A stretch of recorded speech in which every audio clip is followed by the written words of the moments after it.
Welcome to the Sherdog Radio Network preview for UFC 291, Poirier versus Gaethje 2. I'm your host, Ben Duffy of Sherdog.com. With me, as always, is Keith Shillan, the executive producer of the Sherdog Radio Network. Keith, how are you doing today? Dude, I'm doing great, man. I'll ask you how you're doing in a second, but I want to tell you what I did today. I want to give a shout out. As you guys can see, I mean, move my mic. I'm wearing a Bombers softball shirt. All right. We had a huge tournament today. We end up winning the entire tournament. I got to brag on my girls for a second. Super cool. It was a really big tournament. It was really nice to win. Every girl contributed, but even more important, being a girl that I want to brag on my own daughter who pitched the championship, went the entire game, complete game, incredible, unbelievable gem. One of the best times I've ever seen a pitch. I think she had one walk. She only had one walk the entire game. Like, she was great. So, but I also want to make a special shout out to another team that's not my team, but I'm actually watching on the right over here on ESPN right now. Team Rhode Island is beating Team Massachusetts in the top of the fifth. But the reason why I'm saying this, it's actually my daughter's team, like the age group below, they're like the feeder team. As my daughter's group just aged up one, but because of that, my daughter is 2 months too old to play on the team. But like one of her teammates is actually on the team. She's 2 for 3. She's a leadoff hitter.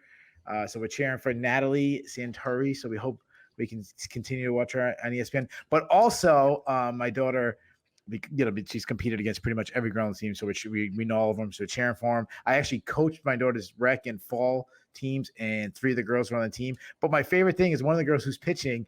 When she first started learning how to throw curveball, she was too scared to throw it a game. I convinced her to throw it a game, and I haven't seen her pitch in a long time. And now I'm watching her striking girls out with it on ESPN. So this is fantastic. So come on, Rhode Island, keep it going. I'm rooting for Rhode Island in this one. Oh, I'm definitely rooting for the little guy. If Rhode Island, yes, screw big ass Massachusetts. Man, like, screw them. This is not even one city. It's Cranston West, but not even the entire Cranston. It's only the west side of Cranston. So come on, girls, keep it up. All right. Now that we have our update on the state of New England youth girl softball out of the way, let's talk a little bit in general about the card that's coming up here.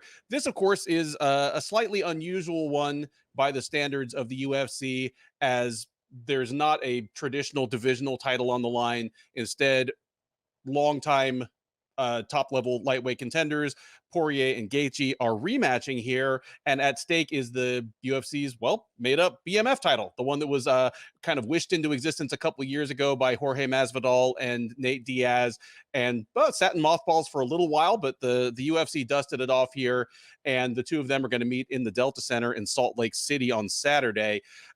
They're sitting atop a 12-fight card. It was a 13-fight card.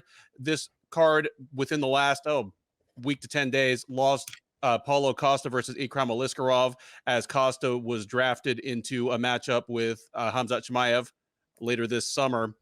So we're left with 12 fights on this card. Not a traditional title fight at the top, but nonetheless one between 2 top-level fighters and 2 of the most reliably entertaining fighters in the history of the sport. I'm going to ask you a question here point blank, though. This is UFC 291, numbered pay-per-view. They're asking $79.95 for it. Less than 24 hours ago, a little more than 24 hours ago, you and I were talking about UFC London, UFC Fight Night 224, which was, of course, the Tom Aspinall versus Marcin Tybura Fight Night card from the O2 Arena in London. Yep. Is this card better than that card? Like, if gun to your head, you have to pay $80. Gun to your head, if you have to pay $80 for one of these cards, which one are you buying? Wow, that's a good question. The very fact that you have to ask that question should tell you, because you mentioned that you're paying $80, but not only that we're paying $80 for a pay-per-view, we're also paying $80. Like 2 or 3 weeks after the last pay-per-view, asking $80 twice in the same month. Like, what I would have really rather had the UFC have done is load international fight week. I mean, it was already a great card, but imagine it, even if you combine these two. Imagine if you had the 2 title fights, third from the top, BMF fight. Then you throw in and Bohovitz on the main card. Well, hold on, you dump Hooker and Turner off the main card because obviously you're not taking Bo Nickal off. Oh, of course. But, but you put Blachowicz and Payet on that one. Maybe imagine the prelims has Tony Ferguson on it, Derrick Lewis, Stephen Thompson. And you put it all together. Like that's an international fight. So, but to answer your actual question, I do think it's better. But I mean, the co-main event had Stoliarenko versus McCann on it. Oh, so it's better. And I don't think it's a bad preview, but I definitely think if this was just in next month, it's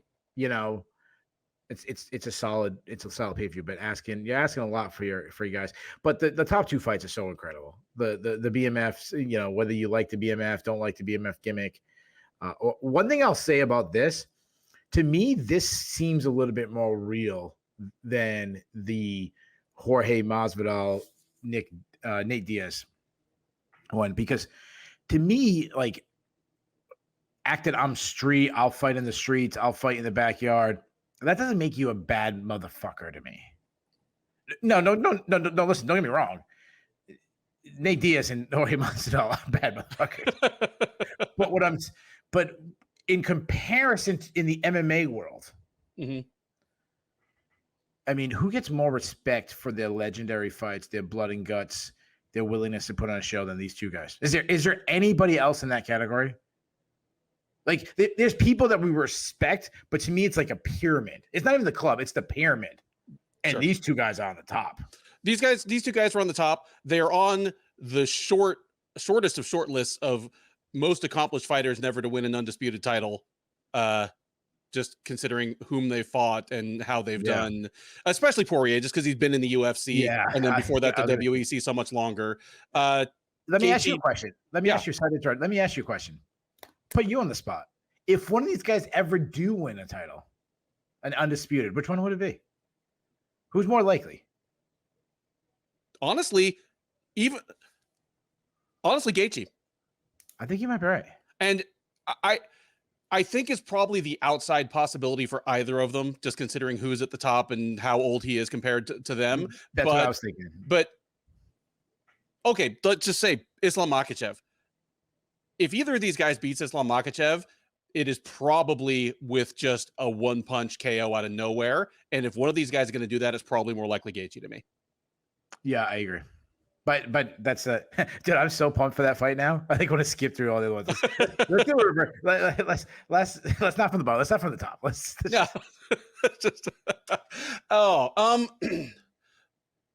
I agree with you that this card in general is stronger than the Fight Night card. Like,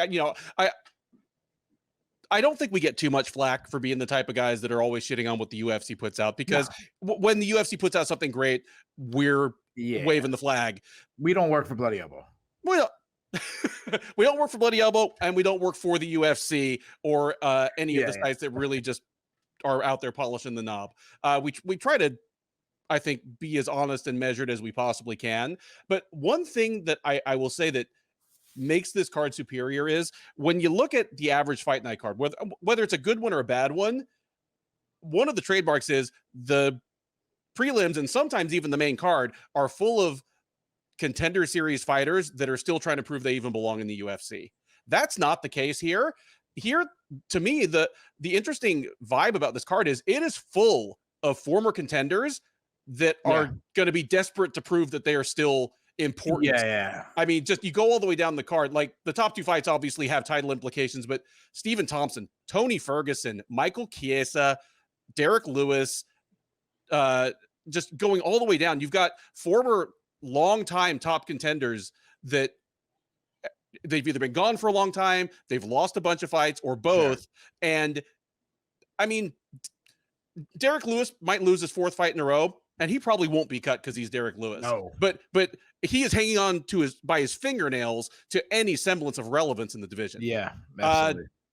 Tony Ferguson. I'm like, Tony Ferguson might be cut if he loses. But Bobby Green had a little jump into prominence there a year or two ago. Michael Chiesa has been gone for a long time after being a top 10 guy in two divisions for years. Kevin Holland was one of the breakout stars of 2019, and he needs to prove that he's something more than just an interesting soundbite. It's just a lot of the way down the card. Yeah, Stephen Thompson fought for the title twice. Yeah.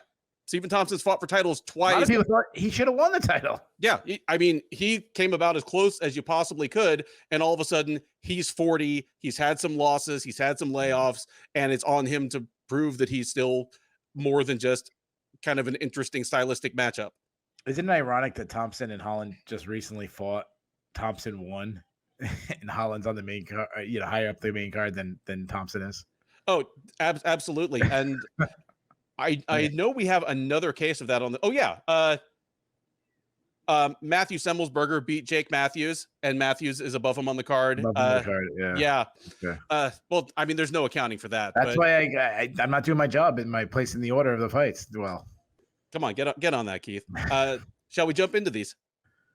Yep. All right. First up at UFC 291 is a women's flyweight matchup between Miranda Maverick and Priscila Cachoeira. Maverick, the 26-year-old Missouri native by way of Virginia, is 11-5 overall. She is 4-3 since joining the UFC out of Invicta Fighting Championships. She is coming in off of a loss. She competed at UFC 289 back in June, where she lost a unanimous decision to Yasmin Jasdavicius. That snapped a 2-fight win streak for her. Apparently looking to get back in the win column as soon as possible. She's stepping in here on fairly short notice against Cachoeira, who had been scheduled to take on Joanne Wood. Wood withdrew from the card. In comes Maverick. Cachoeira, 34-year-old Brazilian, is 12-4 overall. She is an even 4-4 in the UFC. She is on a 2-fight win streak. It comes in off of her last appearance was almost a year ago. It was back at the Vera versus Cruz card last August. She knocked out Ariane Lipski in about a minute. Prior to that, she fought last February, taking a unanimous decision over Ji Yeon Kim. Prior to that, of course, we go back to 2021 and her ugly first round submission loss to Jillian Robertson, where she probably should have been disqualified and cut from the UFC anyway. But she kept her job and at least competitively has redeemed herself. I mean, she's won 4 of her last 5. Here, she is decidedly not favored to keep that going, as Maverick is one of the bigger favorites on the card. She comes in at -350, Cachoeira +275. Cachoeira had been scheduled to fight Joanne Wood. That one was canceled long enough ago that I didn't see any actual odds for it, but my guess would have been that Cachoeira would have come in at as a very slight favorite over Wood, just considering Wood's recent woes. Instead, she gets Maverick and is a massive underdog here. I would feel bad for her if it was anyone other than Priscila Cachoeira, but tell me how you think this one pans out. Yeah, I first of all, I think for those who have never watched the show, I don't look at betting lines. Ben does all that stuff. He's on top of it. I don't look at betting lines for a couple of reasons. For 2 reasons. One, I don't want to be influenced. And I shouldn't say for 2 reasons. There's 2 things I don't do that a lot of people who do these preview shows. I don't look at betting lines because I don't want to be influenced. I don't want to be if I'm on the fence and go. I don't want Vegas to make the pick for me.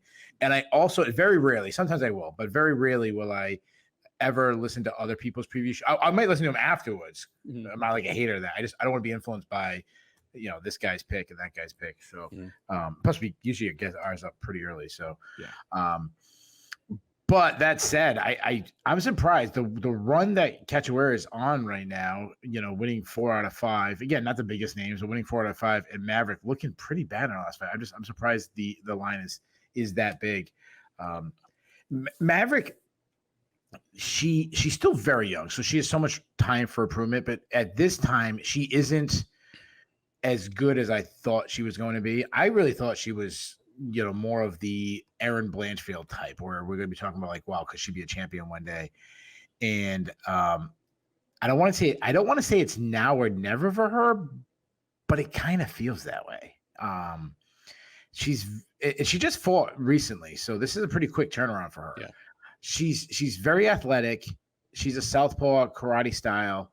She's a kickboxer who's pretty elusive, kind of a stick and move style. She tries to land and get out before being countered. She attacks with combos. Though she can load up a little too much for my liking. It kind of makes her a little bit predictable. She also keeps her chin high in the air. Now she has this karate background where she likes using the Holly Holm side kick to keep her distance. But a lot of her other kicks are naked leg kicks that can be countered. I mean, you look at her. I mean, she's a pretty jacked woman. Like she's Yeah. physically strong, and she likes to use that strength when she gets in the clinch and wearing her opponent. She's mean inside too. I mean, we saw her. Well, she's mean against the women that she can like bully. You know, like where the strength is such an intimidation factor. I go back to like the Alana Joshua. She had a lot of success in that. I mean, she busted Jojo up with an elbow inside. She will wrestle a little bit, but she isn't a great wrestler. I'd say she has good entries, but not a lot of chain wrestling with it. You know, that second and third move.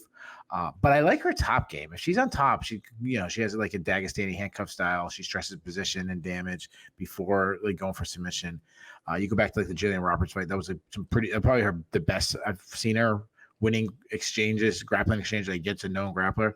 Though when she's faced other grapplers, Aaron Blanchfield, she showed she wasn't close to the elite grappler to Blanchfield. I mean, Blanchfield crushed her on the ground. And then the Jasmine Jasovicius fight, that's the one where I said she bullies people that she can bully, but she got bullied by Jasovicius, who's a really underrated fighter anyways. Mm-hmm. If Maverick's on top, she has some mean ground and pound. She shows some BJJ skills against, back against Sabina Mazo with like 5 different submissions on her career.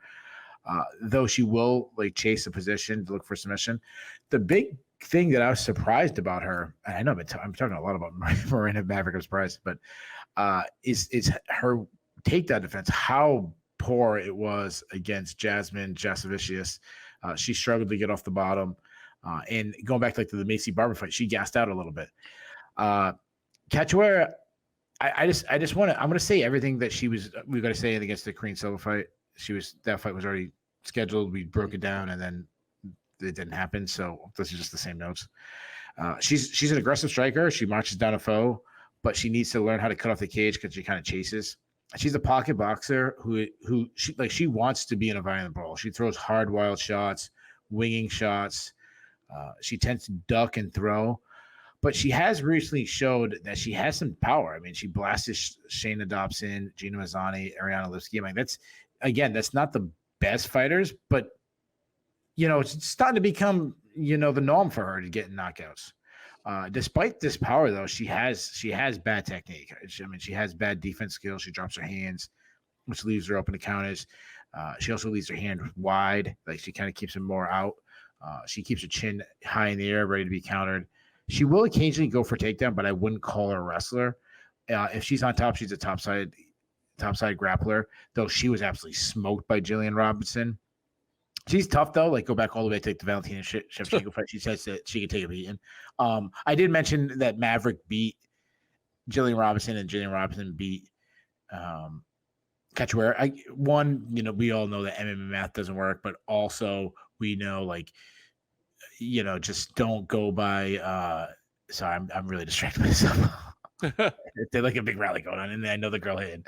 Obviously the math doesn't work. MMA math doesn't work, but also it's like different times they face each other. So I am picking Maverick. She's gonna have to deal with Cachoeira's aggression, but she's still the much cleaner everywhere fighter. I think she might look for a takedown herself. I think she's the more technical wrestler. I say she beats her up on the top position. She uses her, her side kicks also to keep the distance on the feet. I say Maverick wins by decision. Yeah, I like a lot of what you put down there, and I'm glad that you were surprised by the line as well, because I certainly was.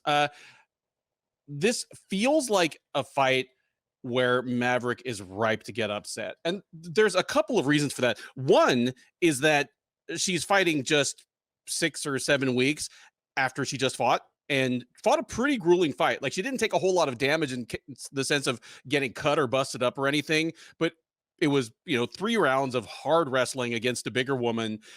Maverick is someone that, even though she's short for the division, she is jacked, as you mentioned.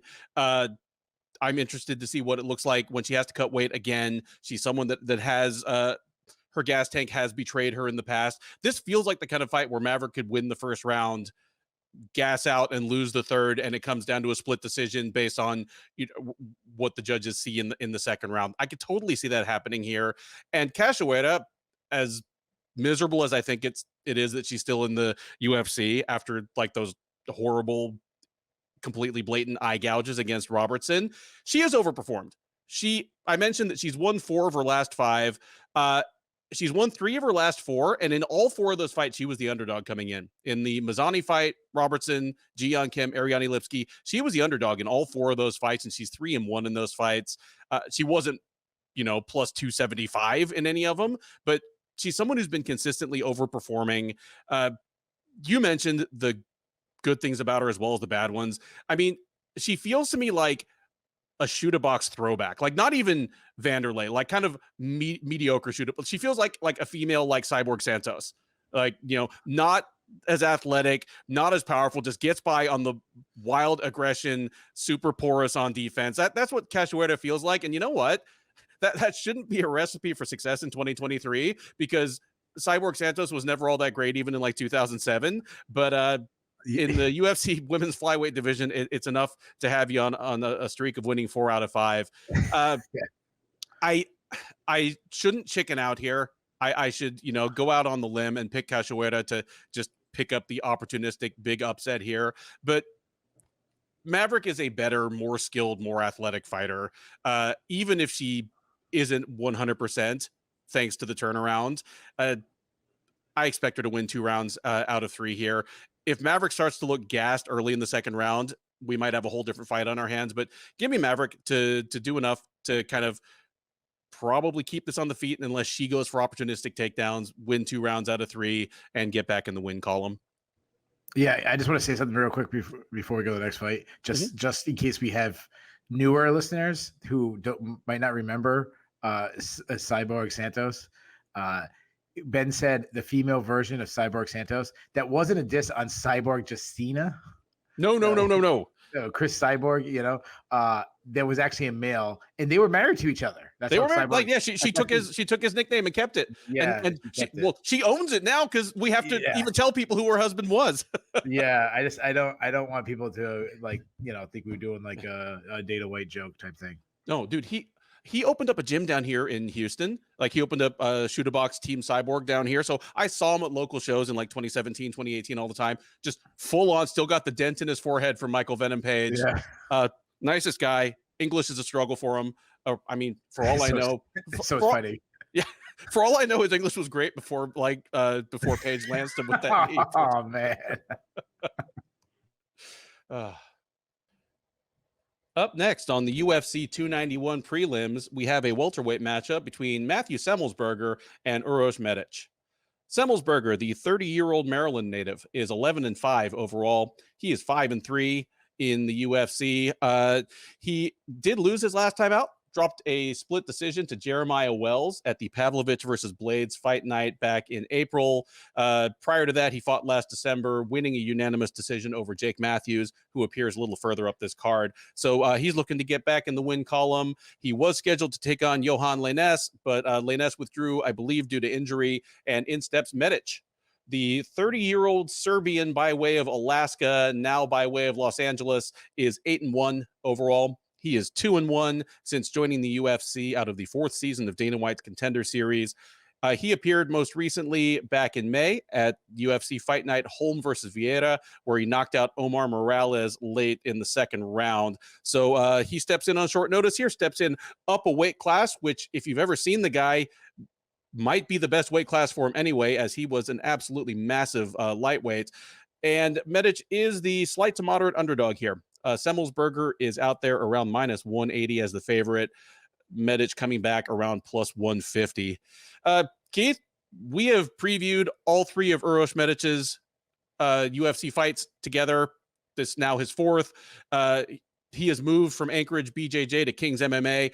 That might be a good move for him in terms of instruction, in terms of availability of training partners, in terms of proximity to places like Las Vegas, so he can step up on short notice more conveniently. But I will tell you this, if we pick against Uros Medic, I don't think Rafael Cordero is going to be sending us DMs, like putting us on blast for it, like the guys at Anchorage BJJ had their boys back.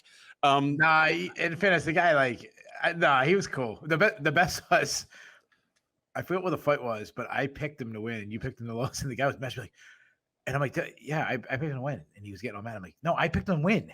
So yeah, but Ben did. I go, then why are you messaging me? Go message Ben. It's not like I'm hard to find. Yeah. Of the two of us, my name is harder to spell than yours. yeah, and of the two of us, I'm the one that's all over the Sherdog front page, and I'm the one who's more active on Twitter. I don't know why they went for you, but at any rate, Easy target. Yeah, I'm not. I don't debate as much as Ben does. That's it. Right. Yeah. Keith the Peacemaker Shillan. Who you got in this one, and how do you think this one plays out? I know who I got. I got the winning Rhode Island softball team took down Massachusetts. Way to go, Natalie. And all those girls. Way to go. Anyway, stuck at Massachusetts. Yeah. All right. Back to this fight. I'm surprised this fight isn't higher up the card. I think this is gonna be a fun fight. Semelsberger, the way I describe him, he's more of an athlete than a fighter. Yep. And I don't mean that as an insult. No. He's the guy when I think of an athlete. That's one of the first guys. An athlete can become a fighter. A fighter can't become more of an athlete. Yeah, exactly. Yeah. That's the perfect point. He's very fast, quick twitch athlete. He's a boxer, the classic high guard defense, quick hands. Has a nice slip and rip style. He works the body well. He's got massive power. I mean, you go back to like his fights against Jason Witt, knocked him like crazy knockout. Martin Sano, even like Jeremiah Wells, the fight that he lost, like he hurt Wells, dropped Wells, a good fighter who's on a nice run in the UFC, dropped him a couple times. He will look for single strikes, and he can look for the KO punch a little too much. I go back to his worst showing, which against Alex Morano, he was looking for it. Trying to starch Morano, and then Morano was just able to telegraph his shots, beat him with the punch, take over, especially as Semelsberger got tired down. He will avoid strikes by backing straight up, which is not a good thing. He's an okay offensive wrestler, but he's a pretty weak defensive wrestler. I mean, like his last fight, Jeremiah Wells took him down a bunch of times. He also struggles to get at the bottom, and he really shows no urgency. Like his fight against Wells, I know I sound like broken record, but he shows no urgency to get back up. Now he needs to improve his top control. He struggled to keep Carlton Minus down, going back quite a ways. And because of he's such fast, throws hard, he has slowed down in the past. Medish, he's a southpaw. He's a massive welterweight, long and lengthy. Not the greatest athlete. He isn't very orthodox. He is a kickboxer that tends to fight a lot like Alexander Slemenko. He loves his spinning attacks. He's very aggressive. This guy comes out the corner like a man possessed. He was battering Alon Cruz before Cruz even knew the fight started. You know? The problem is that it's actually been against him. When he just went after Jalen Turner tagged him up. Medish he's accurate and aggressive, but I want to point out to his last fight though, he really showed some control and patience against Omar Morales. Looked pretty good. Kept Morales at the end of punches. Got a stoppage over against a tough guy. He has plus power. He loves to push kicks to force his opponents on their back foot. His kicks are dangerous too. Like I'm going back a while, but like the Mikey Rose fight, he crushed him with a body kick. For a long guy, he likes to play that Tim Means, where he gets, he throws long strikes from range, follows it into the clinch. Not much of an offense wrestler. His defensive wrestling is really poor. I mean, he struggles when he's taken down. He does have a good submission game off his back, and he's kind of a leg specialist. Goes for knee bars, heel hooks, but this far in his career, it's the big question mark is his gas tank, because he either finishes quickly or gets finished quickly. So. Again, I think this is a really fun fight. I like both guys, just their raw tools. I do think both have glaring holes and weaknesses, but I also think they have a lot of upside if they can fix those weaknesses. I didn't know that Medish made a change. I think that's a fantastic thing. So that kind of not trying to diss his old team, just I really respect his new team. Yeah. I didn't know that ahead, which makes I'm going to take Semelsberger, which makes my pick of Semelsberger. Like I wasn't that confident in the pick to begin with, and now I'm even less confident. But I'm going to go with Semelsberger just because I've seen his mass power. I've seen him drop a guy like Jeremiah Wells, who's really good multiple times. Medish would be smart if he closed the distance and turns it into a wrestling match. But I think we could have some really fun exchanges. I'm trusting Semelsberger power. I see Semelsberger catches his chin Give me Semelsberger. I'm gonna see it in the very, very first round knockout for Semelsberger.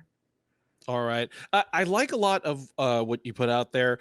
Both these guys have glaring weaknesses, and they have the kind of glaring weaknesses that are going to form a hard ceiling in the 175 and 170 pound division. Like if Medic stays here, if your defensive wrestling is not on point, you're going to have a hard time once you break into the top 15 at welterweight. If your gas tank is a known problem, like as it is for Semelsberger, or it's a question mark like it is for Medic, who's only been past the midpoint of a 3-round fight once in his entire career. He's only been into a second round twice in his career. This is his 10th fight, and he's only been to the second round twice. That's going to be a problem because at welterweight, just about every decent welterweight has a good gas tank and can fight at a high pace for 3 rounds. And once you break into the top 15, there are a lot of really good wrestlers there.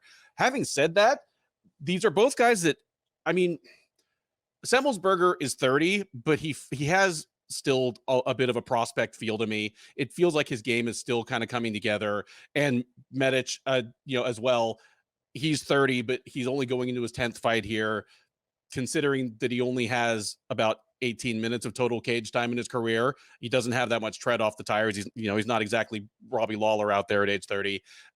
Both these guys could continue improving for a while. So whoever takes a step back here, it's not like the book is written on them as far as upside, but yeah, I lean Semelsberger for the same reasons you do. They're both going to be about the same size. Semelsberger's the better athlete of the two.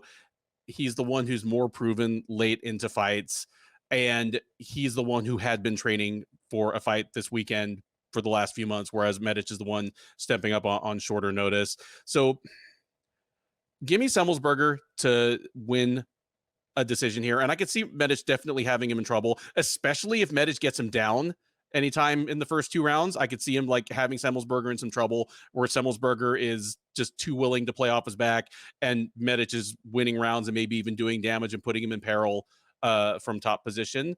But yeah, give me Semelsberger to hang on, win 2 rounds out of 3 here in a pretty fun fight.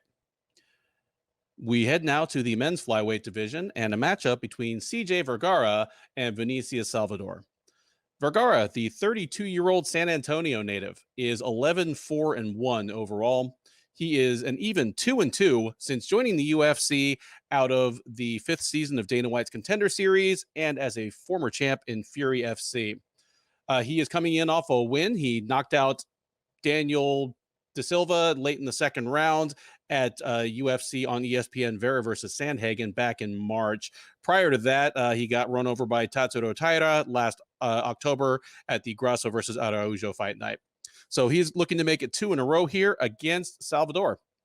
26-year-old Brazilian is 14-5 overall. He is 0-1 since joining the UFC out of the 6th season of Dana White's Contender Series. He won on the Contender Series last August, made his UFC debut in March at the same Vera versus Sandhagen card, where he came out on the wrong side of a unanimous decision against Victor Altamirano. So he'll be making his second shot at a first win in the UFC, once again facing a Texan, once again the slight underdog, as Vergara is minus 170, Salvador plus 140 on the comeback. Keith, I feel like CJ Vergara is kind of a known quantity, especially for a guy that only has 4 fights in the UFC. We've kind of seen his upper limit. How do you feel about Salvador as a prospect? Younger guy, Brazilian. Nope. Not, all right. Yeah, he's got raw tools, but he is. Yeah, I'll start with him, I guess. Yeah.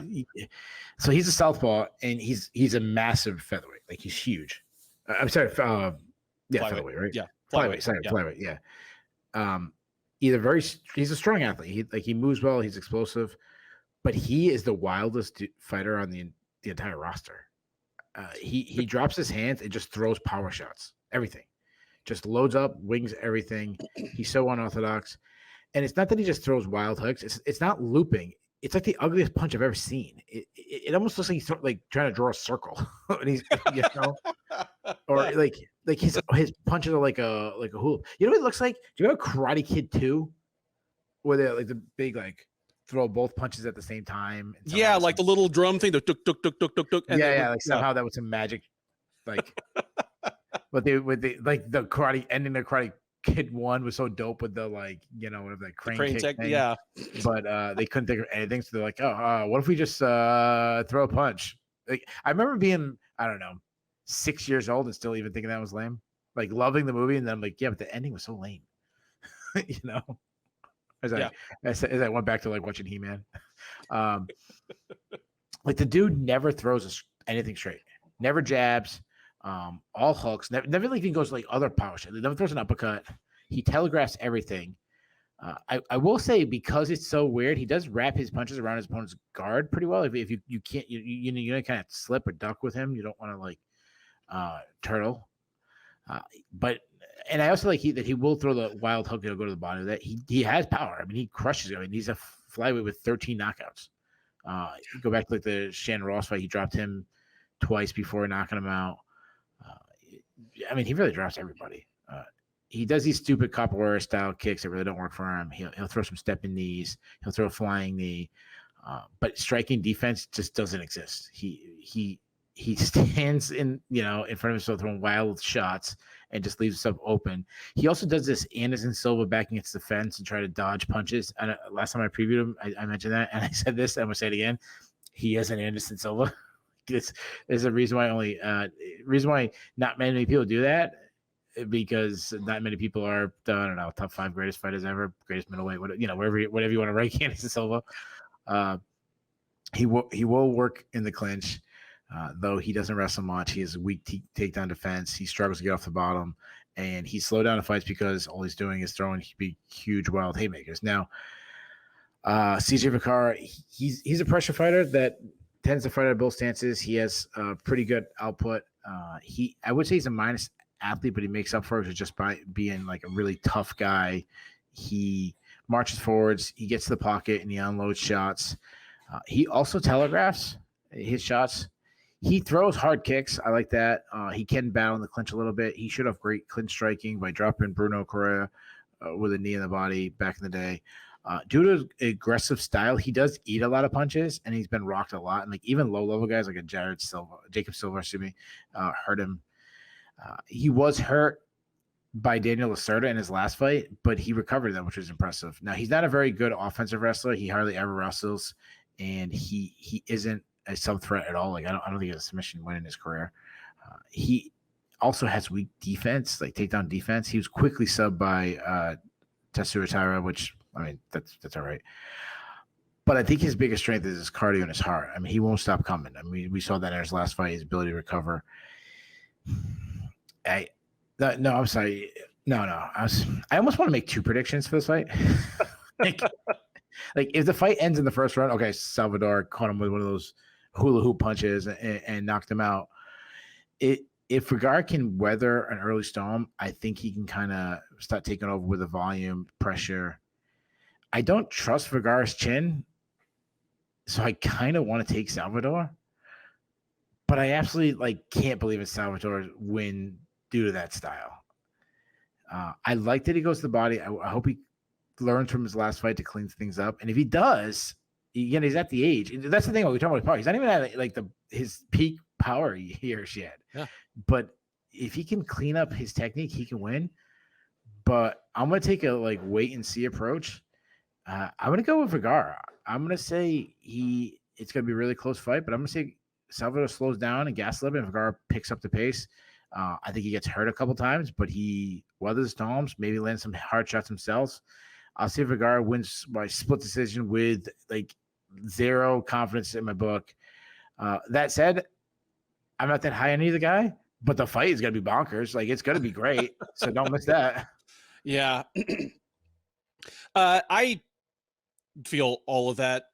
Salvador is a guy that it's hard to believe this guy has been training, a team Marcelo Ribas with, Amanda Ribas' dad for most of his career. Cause, he is one of a kind in terms of approach. I didn't really think of him as maybe the wildest fighter period in the UFC until you said it. I was just like, I thought, man, he has just some of the most abandoned striking, but no, he probably is just the wildest fighter in the whole UFC. I agree with you that neither of these guys is top level stuff in the promotion. Just Vergara has physical limitations. It's tough to be a slow guy in the men's flyweight division, and Vergara, by the standards of flyweight, is slow. But he, generally speaking, has fought to his best advantage against his opponents. I mean, against Tyra, I don't think he wanted to go to the ground. Just Tyra's a better fighter. I do like that, he managed to survive against Clages and Rodriguez, who is another guy who hits hard for that division. It makes me think that maybe he could weather one or two of Salvador's ridiculous bolo punches if it came to it. Vergara, I favor him as the fight goes along. Salvador's wild style and what is clearly a large weight cut make me not want to trust the round 3 version of Vinicius Salvador. So I'm with you here. I don't have a whole lot of confidence in it, because if Salvador catches him with one of those ridiculous bolo punches and this thing's over in 90 seconds, I won't be that shocked. But give me Vergara to survive maybe a scare or two early, hang on for a decision. And I agree with you that this should be one hell of a fun fight for however long it lasts. We head now to the welterweight division and a scrap between Jake Matthews and the debuting Darrius Flowers. Matthews, the 28-year-old Australian, is 18-6 overall. He is 11-6 in the UFC. He has alternated wins and losses in his last 4 fights, but he is coming in off of a loss. He faced Matthew Semelsberger at the Cannonier versus Strickland fight night back in December, dropping a unanimous decision. So he's looking to get back in the win column here. He had been scheduled to take on Miguel Baeza. Baeza dropped off the card a week or two ago, and in steps Flowers. 28-year-old Iowa native is 12-5-1 overall. He competed on Dana White's Contender Series last August, getting an injury tap-out finish against Amaran Gogoladze in like a minute with kind of a weird slam that separated Gogoladze's shoulder. That was enough to get him signed. All the winners on that episode were signed. That's the one that gave us Cameron Simon and stuff. But here he finally makes his debut. It's on short notice, and he is definitely the underdog. Matthews comes in at minus 300 here. Flowers at plus 250. Darrius Flowers just isn't that good.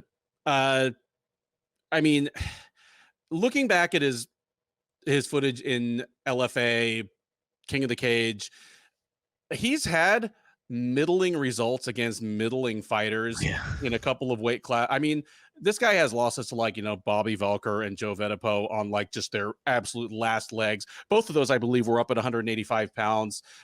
Here it looks like he's fighting at 170, which is probably the best weight class for him because he is a short, compact, muscular guy. I mean, in general dimensions, he is on that same tip as Joaquin Buckley, but he has really none of Buckley's explosion or coordination or fast twitch athleticism. He's a short, compact, powerful guy who does come forward and swing hard. I mean, he's gotten plenty of knockouts on the regional scene that way, but he's not a good defensive wrestler. He's not. He doesn't have good striking defense. He's been caught, clean by a lot of his opponents, including some people that are by no stretch of the imagination Jake Matthews. And honestly, fair play to him. Like his win on the Contender Series, other guy was injured. He tapped out, but that was a 1 in a million finish.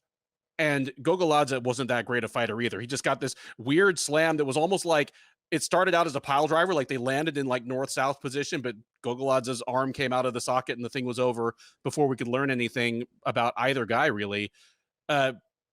Even if Matthews has disappointed somewhat from his former prospect status as one of the youngest guys in the UFC, he's just a hell of a lot more fighter than Flowers is.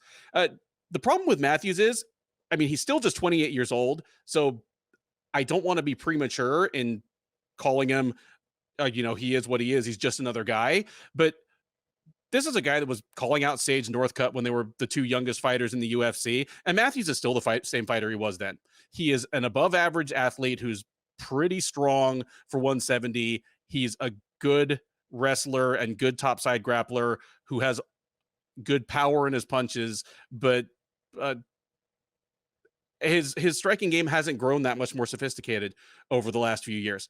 You can draw a pretty straight line between his wins and losses. People that are big and strong enough and can stand up to him and can fight off his takedowns or get to the ground on their terms, beat him. John Brady, Matthew Semelsberger. The other people he fares pretty well against. That's kind of the pattern Matthews has settled into here. The Baeza fight would have been a lot more interesting, but here, whether they bump this up to 185 or they do make Flowers cut all the way to 170, I think Matthews is just way better than him.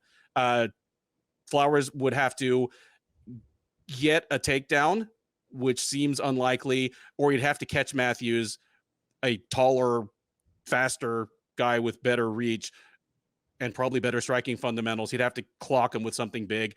Neither of those sounds really likely to me.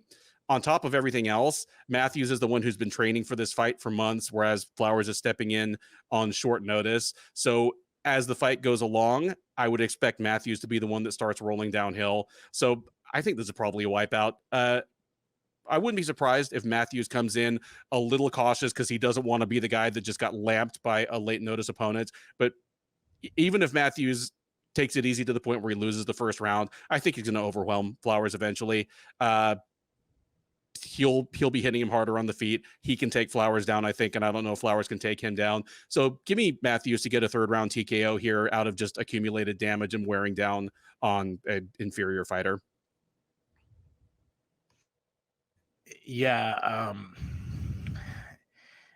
Matthews, he's a solid athlete who he looks great in some fights, but then mediocre at others. And I think that has a lot to do what you're saying with. I used to call him a one-dimensional fighter, but I think his striking has come along a lot since when he first debuted, though I definitely wouldn't call him a striker.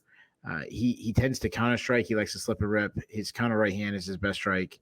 He can get a little loopy with his shots, a little wide, decent power, and still at the age where he could be improving his power. He moves well because of athleticism, but he can be low output at times, and also head hunting. But all his striking is really to set up his wrestling. I like his wrestling. I think he's a good wrestler, good entries, strong top game, hard ground and pound. Looks to advance position on the ground. He has a submission threat. He has 7 subs on his record. So that's what he does best. Now Flowers, not a guy that you get super excited to see making his UFC debut. Some things I like. I mean, he's got a lot of experience, so that's good. Like I don't think the moment's gonna be too much for him.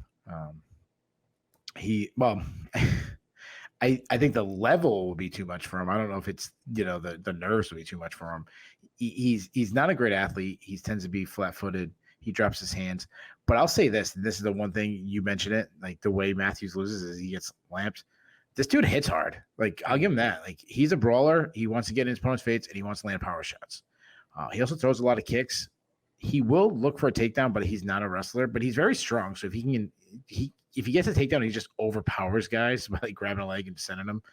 But he's a very weak defensive wrestler. He struggles off the bottom. He really needs to improve his submission defense. He's got a couple losses by submission. Flowers has power, but that's pretty much it. I don't see him much. When I think of UFC caliber guys, he's not there. I think this is the perfect rebound bout for Matthews. I think this is good stylistic matchup. On top of it, I see Matthews just take him down, dominating the ground, and I think Matthews will find a submission. I'll say he does in the second round. Middleweights take the cage next as Roman Kopylov faces off against Claudio Ribeiro. Kopylov, the 32-year-old Russian, is 10-2 overall. He is 2-2 since joining the UFC out of Fight Nights Global.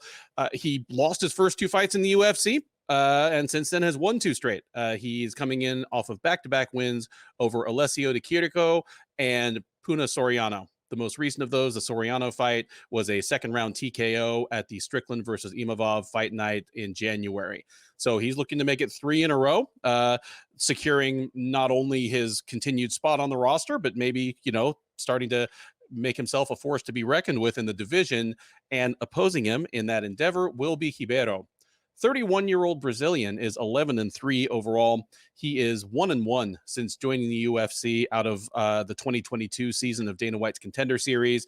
He lost his first fight in the UFC, got knocked out early in the second round by Abdul Razak Al Hassan, then came back in May at UFC 288 and knocked out Joseph Holmes in the second round. Odds here favor the Russian pretty strongly. He's minus 240 or so. Ribeiro plus 200 as your underdog.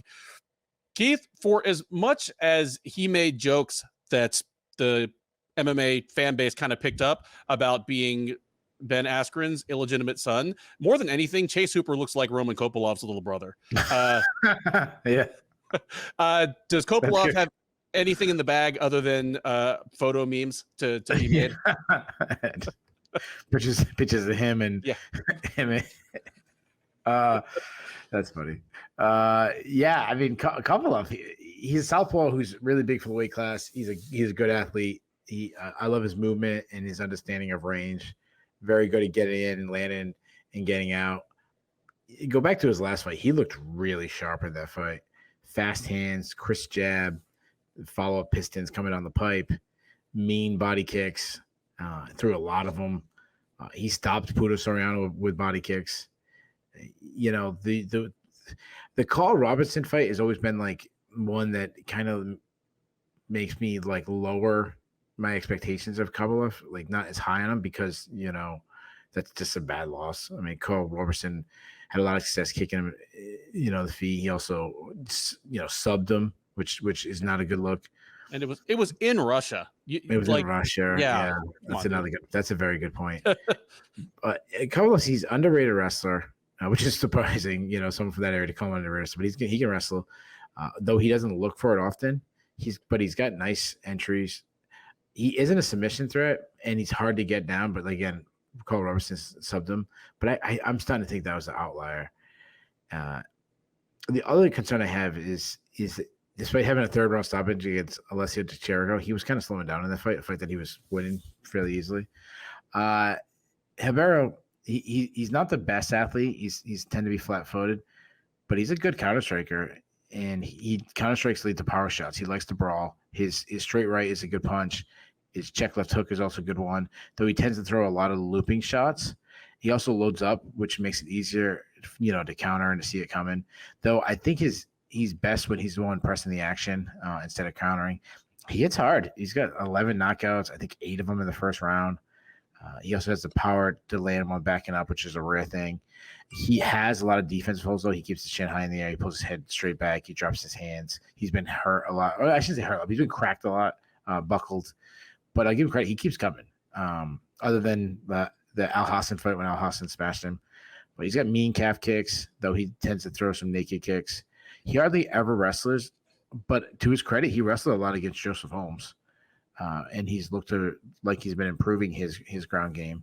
He's got solid takedown defense, hard to take down, and he's gone 25 minutes in the past and showed he's got really good cardio. Ribeiro I'd say, has looked good lately. I think he's been better than I originally thought. That said, I think Kopylov looks so impressive in his last fight. He looks so crisp. I say he keeps the range, works behind a jab, works the body, particularly with those body kicks. I say Ribeiro body fails him. Maybe I'll say the second round. Kopylov by second round TKO. Yeah, I kind of wrote off Kopylov. Like, he looked so bad in the Robertson fight, and then he had an almost 2-year layoff. Partly because he did have like an injury, but partly just because he had visa issues. He was kind of stuck out of the UFC for that entire first year of COVID in 2020. But at this point, he's 32 years old. He's had 4 fights in almost 5 years since being signed by the UFC. But I'm like you, I'm surprised because he's looking sharper than he ever has before. And against decent competition, like Alessio Di Chirico is whatever, but Puno Soriano is still a decent win, and he took Soriano's best shot, and Soriano couldn't take his. And at middleweight, at 32, he's still got room You know, like he's still got a couple of years that he could continue to improve. So he's been a pleasant surprise in the last few years. Ribeiro, frankly, kind of a pleasant surprise as well. I didn't expect that much out of him, even coming out of the Contender Series. Just it is one of the big flaws of the Contender Series that, well, now they sign everybody. That's a flaw in itself. But for a long time, they would sign anybody who got just a quick sensational knockout, and sometimes wouldn't sign people who were clearly more complete fighters just because they didn't happen to get a finish. Like your obvious example was always Brendan Loughnane. But he got a super quick knockout over a not very good regional fighter on the Contender Series. Then Abdul Razak Al Hassan plunked him, but he looked good against Holmes, and for the reason you mentioned, he looked good, not just getting a super quick knockout, but showing some variety in his game, being unafraid to take down Holmes, where, Holmes poses the biggest threat to his opponents on the ground. Like he's a submission artist, and Ribeiro had no real fear there. And so both these guys have kind of outperformed where I'd expect them to be right now.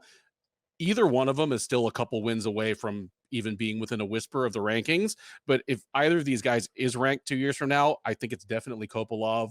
He seems to be improving from fight to fight. He's coming into his own here. And I'm with you. I think he outclasses Ribeiro. Like if he could get in the kind of fight he did with Puna Soriano and come out on the better end of it, I think he can do the same against Ribeiro. So my pick's exactly the same as yours here. Kopylov knocks out Ribeiro in the second round of a fight that's fun for as long as it lasts. Next up, we have the only heavyweight fight on the card, unless Alex Pereira really screws the pooch during fight week, as it is Derrick Lewis versus Marcos Rogerio de Lima. Lewis, the 38-year-old Houstonian, is 26-11 with 1 no contest overall. He is 17-9 in the UFC. He is, after years spent as a longtime fringe contender, then a straight-up contender, then an interim title contestant, he is finally on a 3-fight losing streak and has lost 4 of his last 5. Competitively, the big man is in free fall. He fought most recently back in February in the headliner of UFC Fight Night 218, where he got, frankly, thrown all over the place by Sergey Spivak on his way to a submission loss late in the first round. Prior to that, he had first round TKO loss to Sergey Pavlovich and a second round KO loss to Tai Tuivasa. So Lewis, again, very much up against the ropes here, looking not to lose 4 in a row. And he will be facing De Lima. The 38-year-old Brazilian is 21-8-1 overall. He is 10-6 in the UFC. That is 10-6 overall, 6-3 since moving up to heavyweight. Hard as it is to believe when you look at the man now, he did start in the UFC as a light heavyweight with a 6-pack. He is now a heavyweight with a keg, but nonetheless, he's won 4 of his last 5. So he's doing something right. And he is coming in here on the back of back-to-back wins over Andrei Arlovsky and Waldo Cortez Acosta. The most recent of those, the Cortez Acosta fight, was in April at the Song versus Simone UFC on ESPN card. So he's looking to make it 3 in a row and looking to be yet one more guy to kind of pass Lewis on the escalator going up as Lewis continues to descend.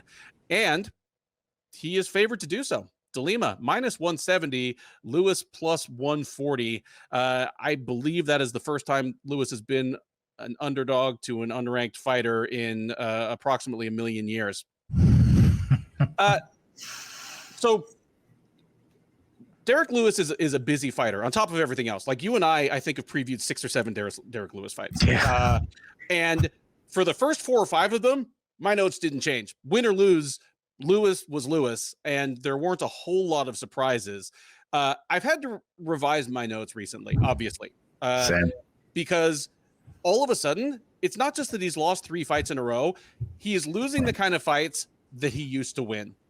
Tai Tuivasa, coming into that fight where his best and probably only route to victory is to win a phone booth fight against Derrick Lewis. That used to be the kind of fight that Derrick Lewis would routinely come out on the right end of. Yeah.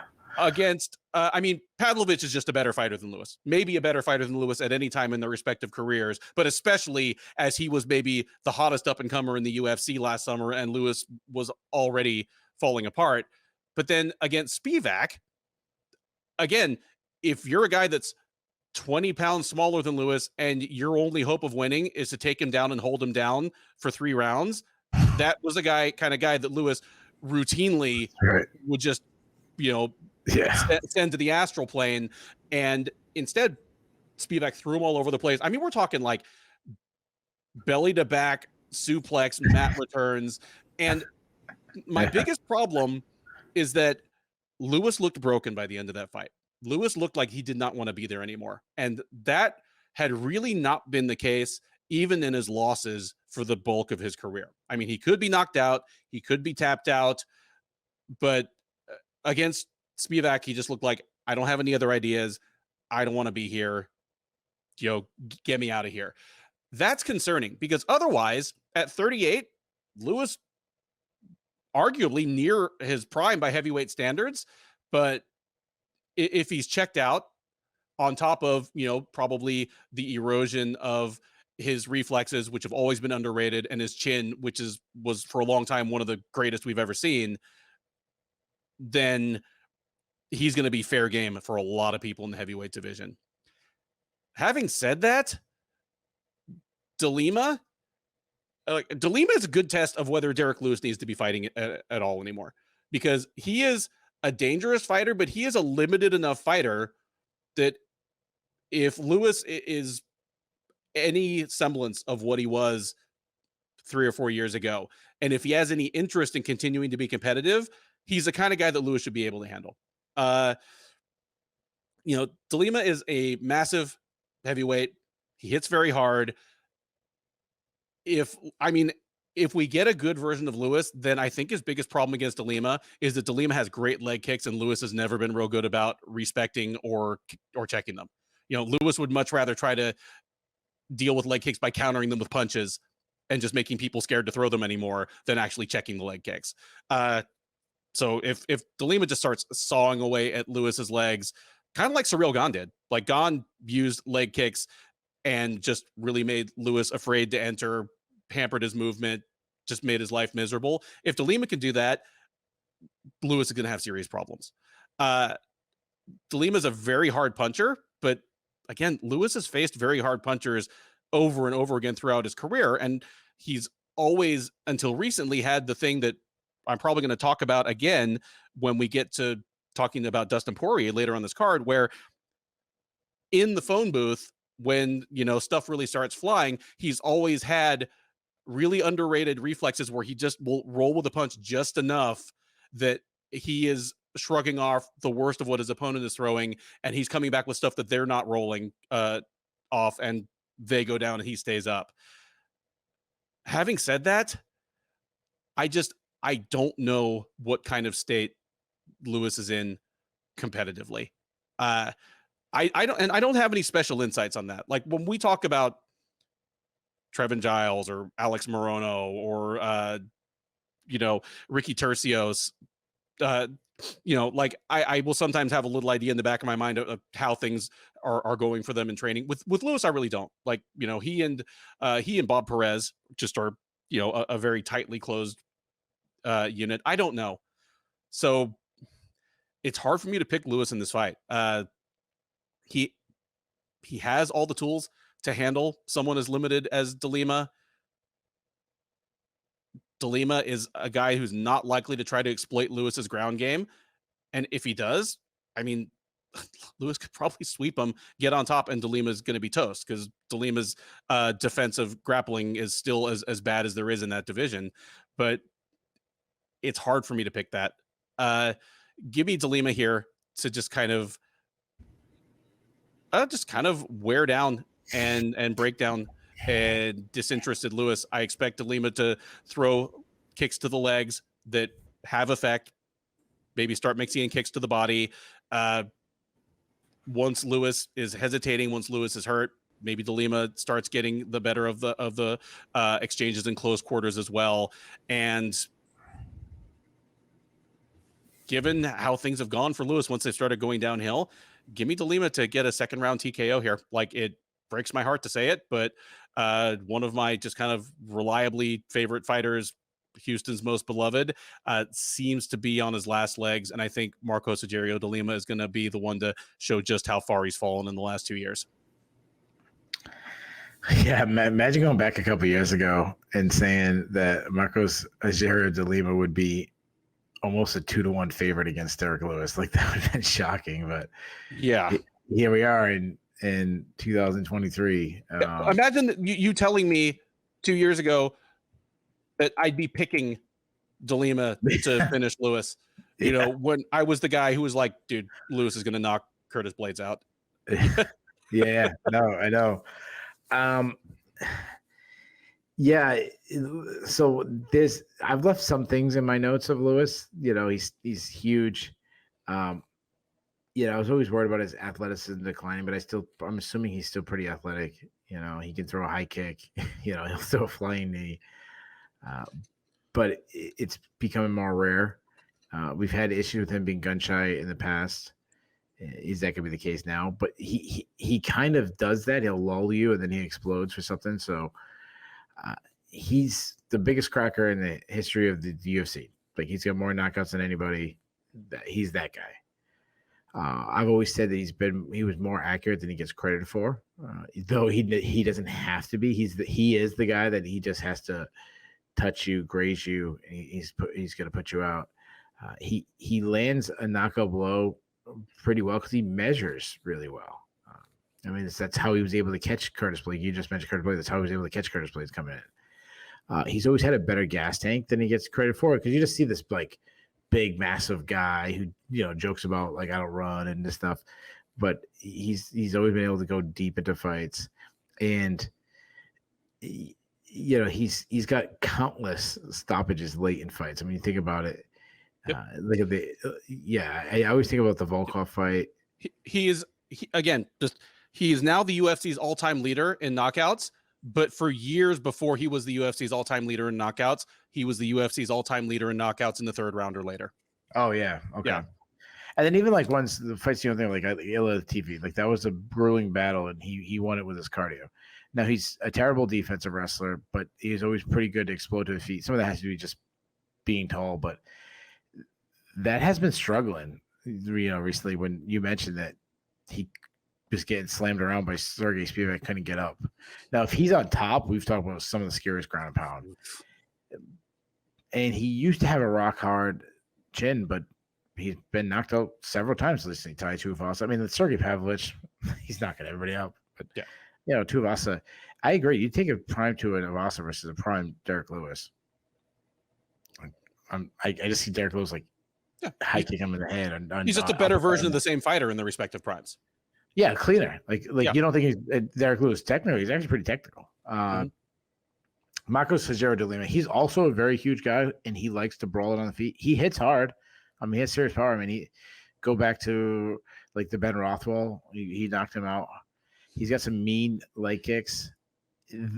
He will get to fight the ground, but I mean, that Alexander Romanov fight where he looked so bad on the ground.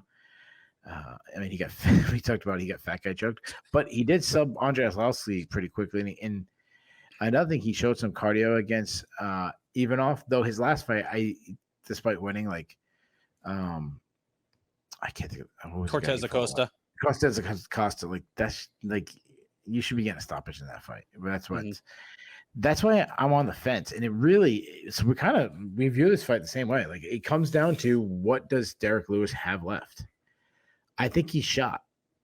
I do. And I am also worried about his motivation.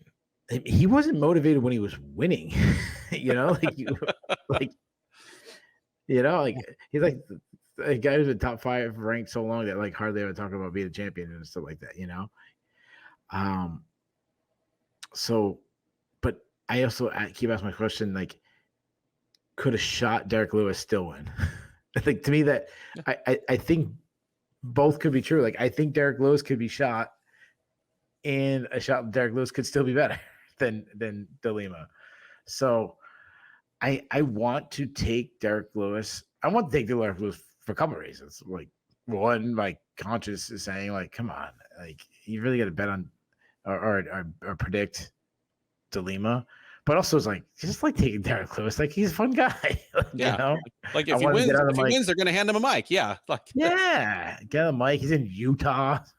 Say something about Mormons. Something, I don't know. But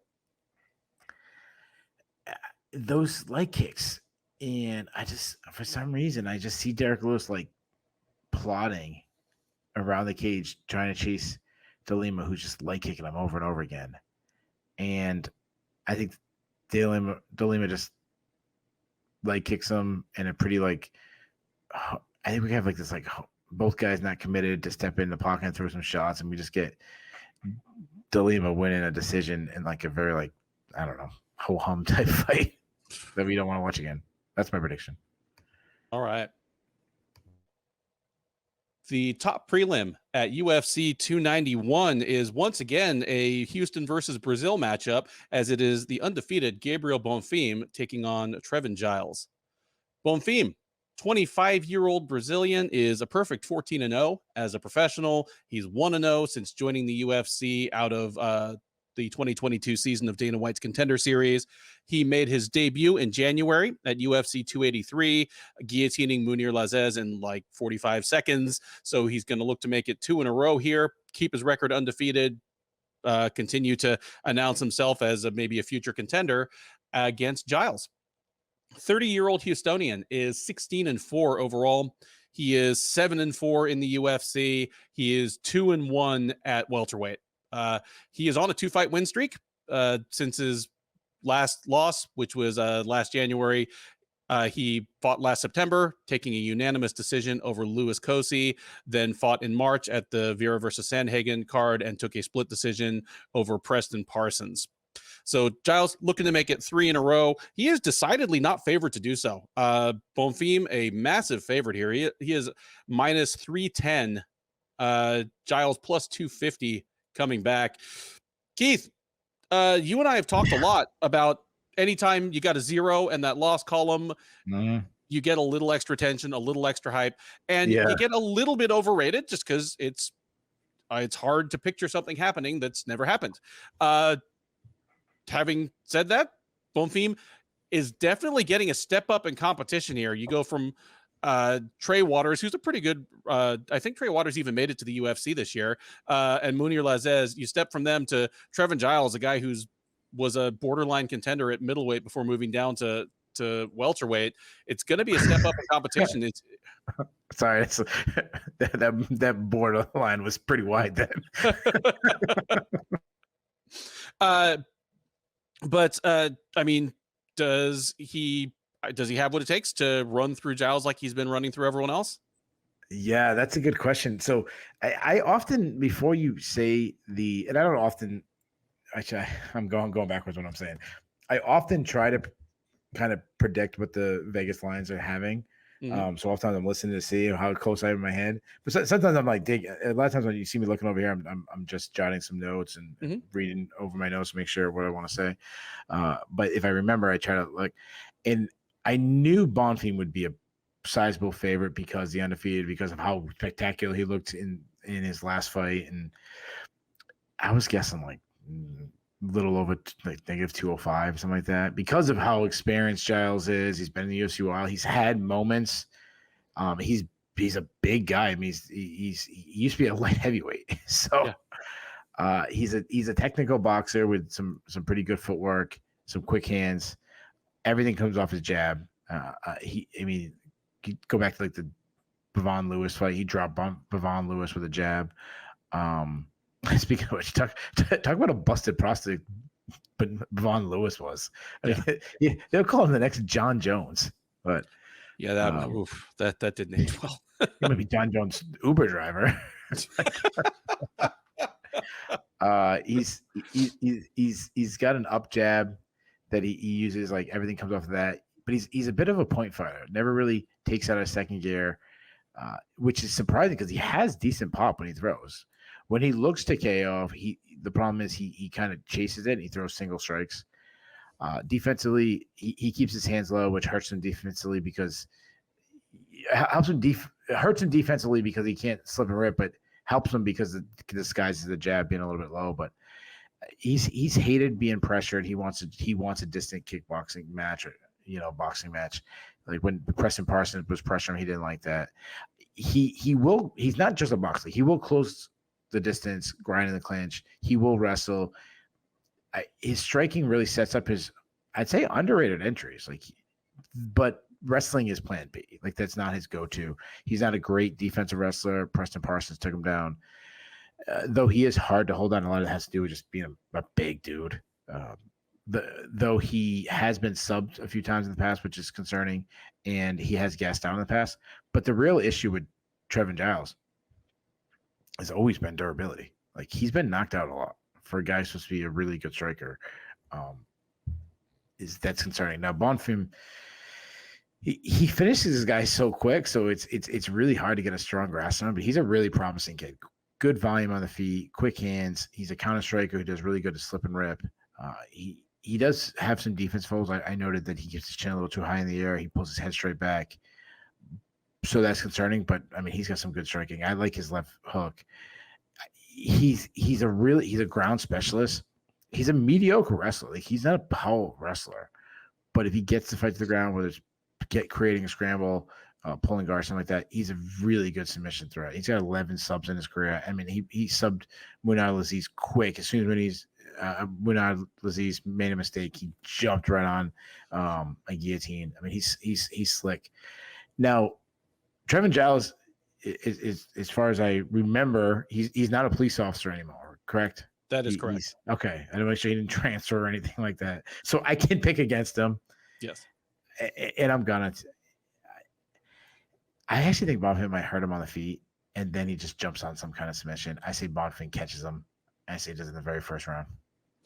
Yeah, I get why Bonfim is the favorite, obviously, and to an extent, I even get why he's as big a favorite as he is. But for a guy that is a greater than 3-1 favorite, his main routes to victory are actually fairly narrow. Like, it's pretty easy for me to predict what it looks like if he beats Giles, even if that, is the likeliest outcome, because Giles has a couple of sub losses on his record, but it's not been a case of somebody just like running him over on the ground. Like, he lost to Zach Cummings, was like a club and sub where Cummings like hurt him bad, jumped on him, and ended up getting the submission, but could easily have just kept punching, and then that goes on Giles's record as a TKO loss. And then Mearshart did the Mearshart thing where it was a back and forth fight.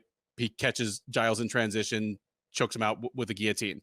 That's probably what it looks like if Bonfim beats Giles. Like, he either hurts him with something on the feet and follows him down, gets a sub, or we have a back and forth fight and he catches Giles in a moment of inattention and gets that opportunistic, like, just snatches the front headlock standing like Mearshart did. And those are definitely open avenues to victory, because I've said this before, Giles, like, I agree that, like, durability is his problem, but it's even something more specific than that, because he's a guy that has all of the tools, especially offensively, and he just has he has a couple of bad defensive lapses per fight.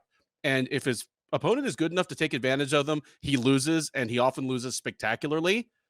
And if not, he beats most of his opponents. He's the Dricus du Plessis one is like a pretty good example where he won the first round against du Plessis and he was doing fine in the second, and then just got caught with a single punch that put him on skates, and the thing was over. His losses to Mearshart and Cummings were both that way. Morales, another undefeated prospect, just zapped him with a punch. If Bonfim beats Giles, that's probably what it looks like. Like, I bet Giles looks pretty good for as long as the fight goes. Then Bonfim catches him with something, and it's over 10 seconds later.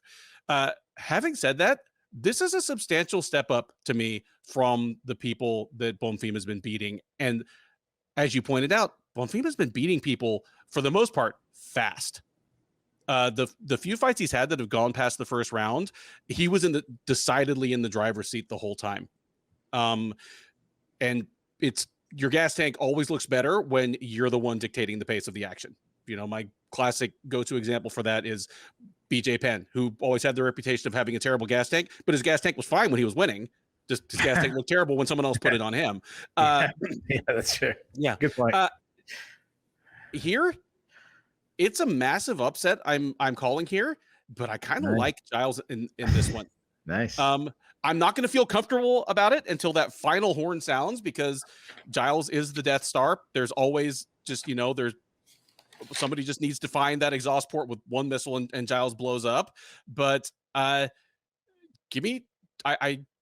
think Giles is at least as clean a striker on the feet. I think he's going to frustrate Bonfim on the feet. I think Bonfim is going to have trouble getting Giles to the ground unless Giles is hurt. So it's basically kind of me watching Giles win rounds and waiting to see if Bonfim can hurt him or if Giles really starts to get tired.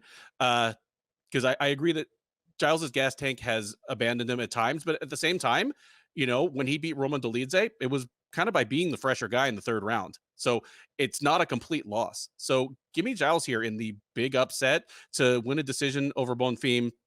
I'm still high on Bonfim as a prospect. I think this will just turn out to be a little too much too soon for the 25 or 26-year-old.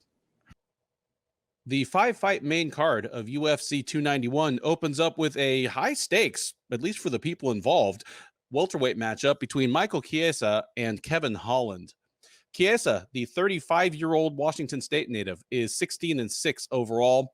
He is 11-6 in the UFC since joining as the winner of the 15th season of The Ultimate Fighter. Worth noting that he is 11-6 overall in the UFC. He's 4-2 since moving up to welterweight. He debuted in the UFC and fought for a long time as a ridiculously dehydrated lightweight before finally moving up to welterweight, where he won his first 4 fights in a row and seemed to be a rising contender in his new division before running into back-to-back losses against Vicente Luque and Sean Brady. Equally disturbing as that 2-fight losing streak is the fact that it has been over 2.5 years since Chiesa was seen in the cage. His loss to Brady was a unanimous decision all the way back at the Ketlin Vieira versus Misha Tate fight night card in November of 2021.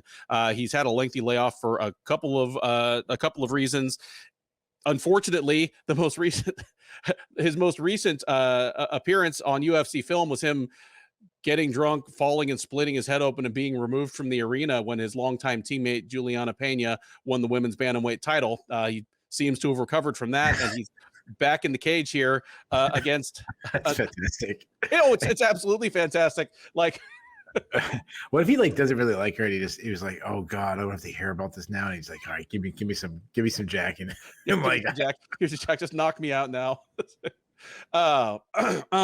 He's going to look to get back on track against Holland, who has a little bit of proving of his own to do.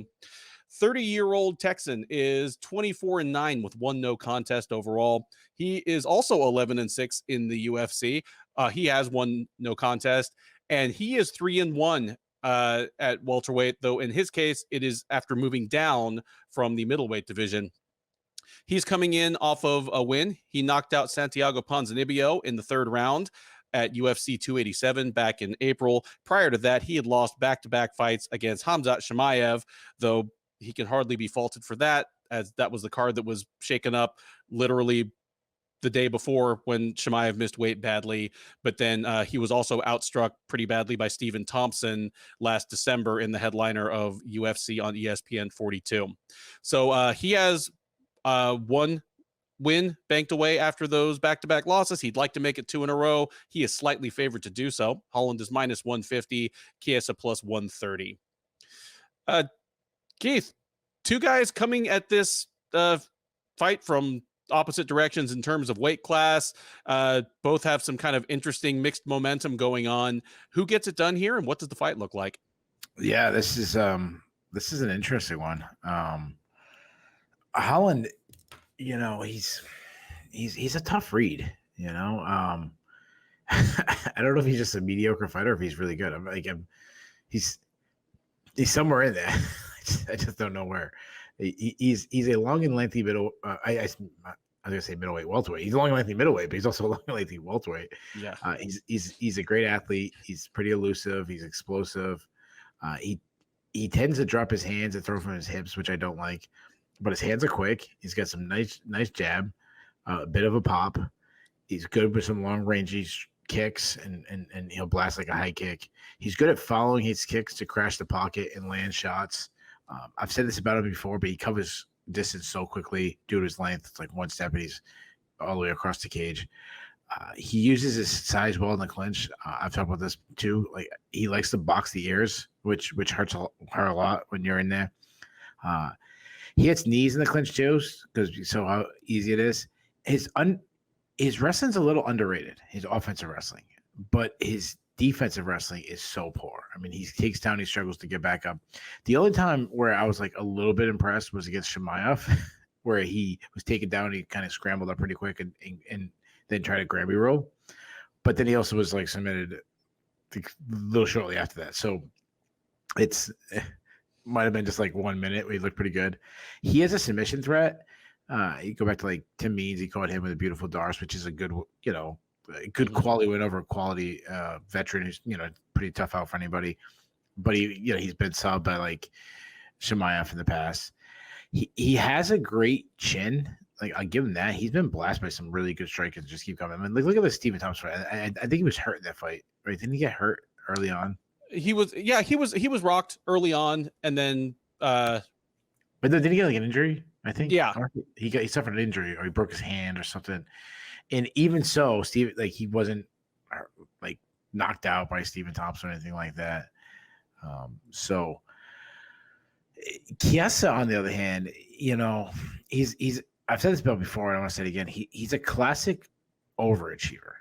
He's not great at anything, but he found a way in so many fights to get victory.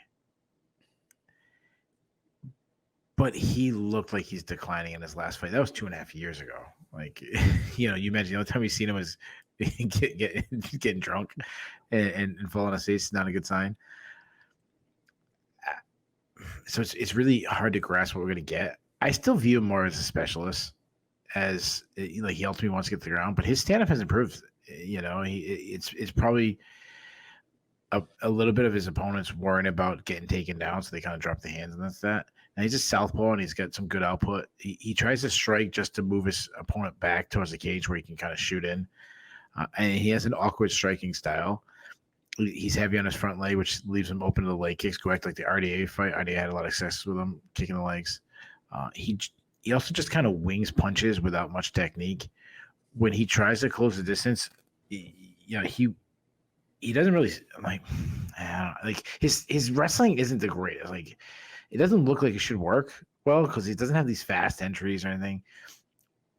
But he's so good at using his long arms and reaching and get his arms wrapped behind his opponent, and he's very physical. I mean, he's a big welterweight. He's a physically strong guy, and he finds a way to get the fight to the ground. If not, he also feels very comfortable just being pressed chest to chest in the clinch. He loves those type of like grueling battles where he can just kind of wear on you, and then when you're not ready, get like a trip takedown. He's good at winning scrambles. He definitely has like a kind of funk style to his game too, and obviously the reason why he wants to get the fight to the ground is he's a submission threat. I think he's like 11 subs, though he's not like he's not a BJJ specialist where subbing him is like super special because he's been subbed by Pettis, Kevin Lee, Vicente Luque. So this is a fun matchup because of the unknown. This is one of the fights I've been really on the fence.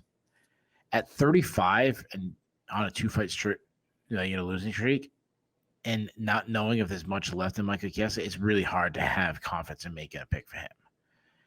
That said, I know he will wrestle, and Holland has struggled against wrestlers.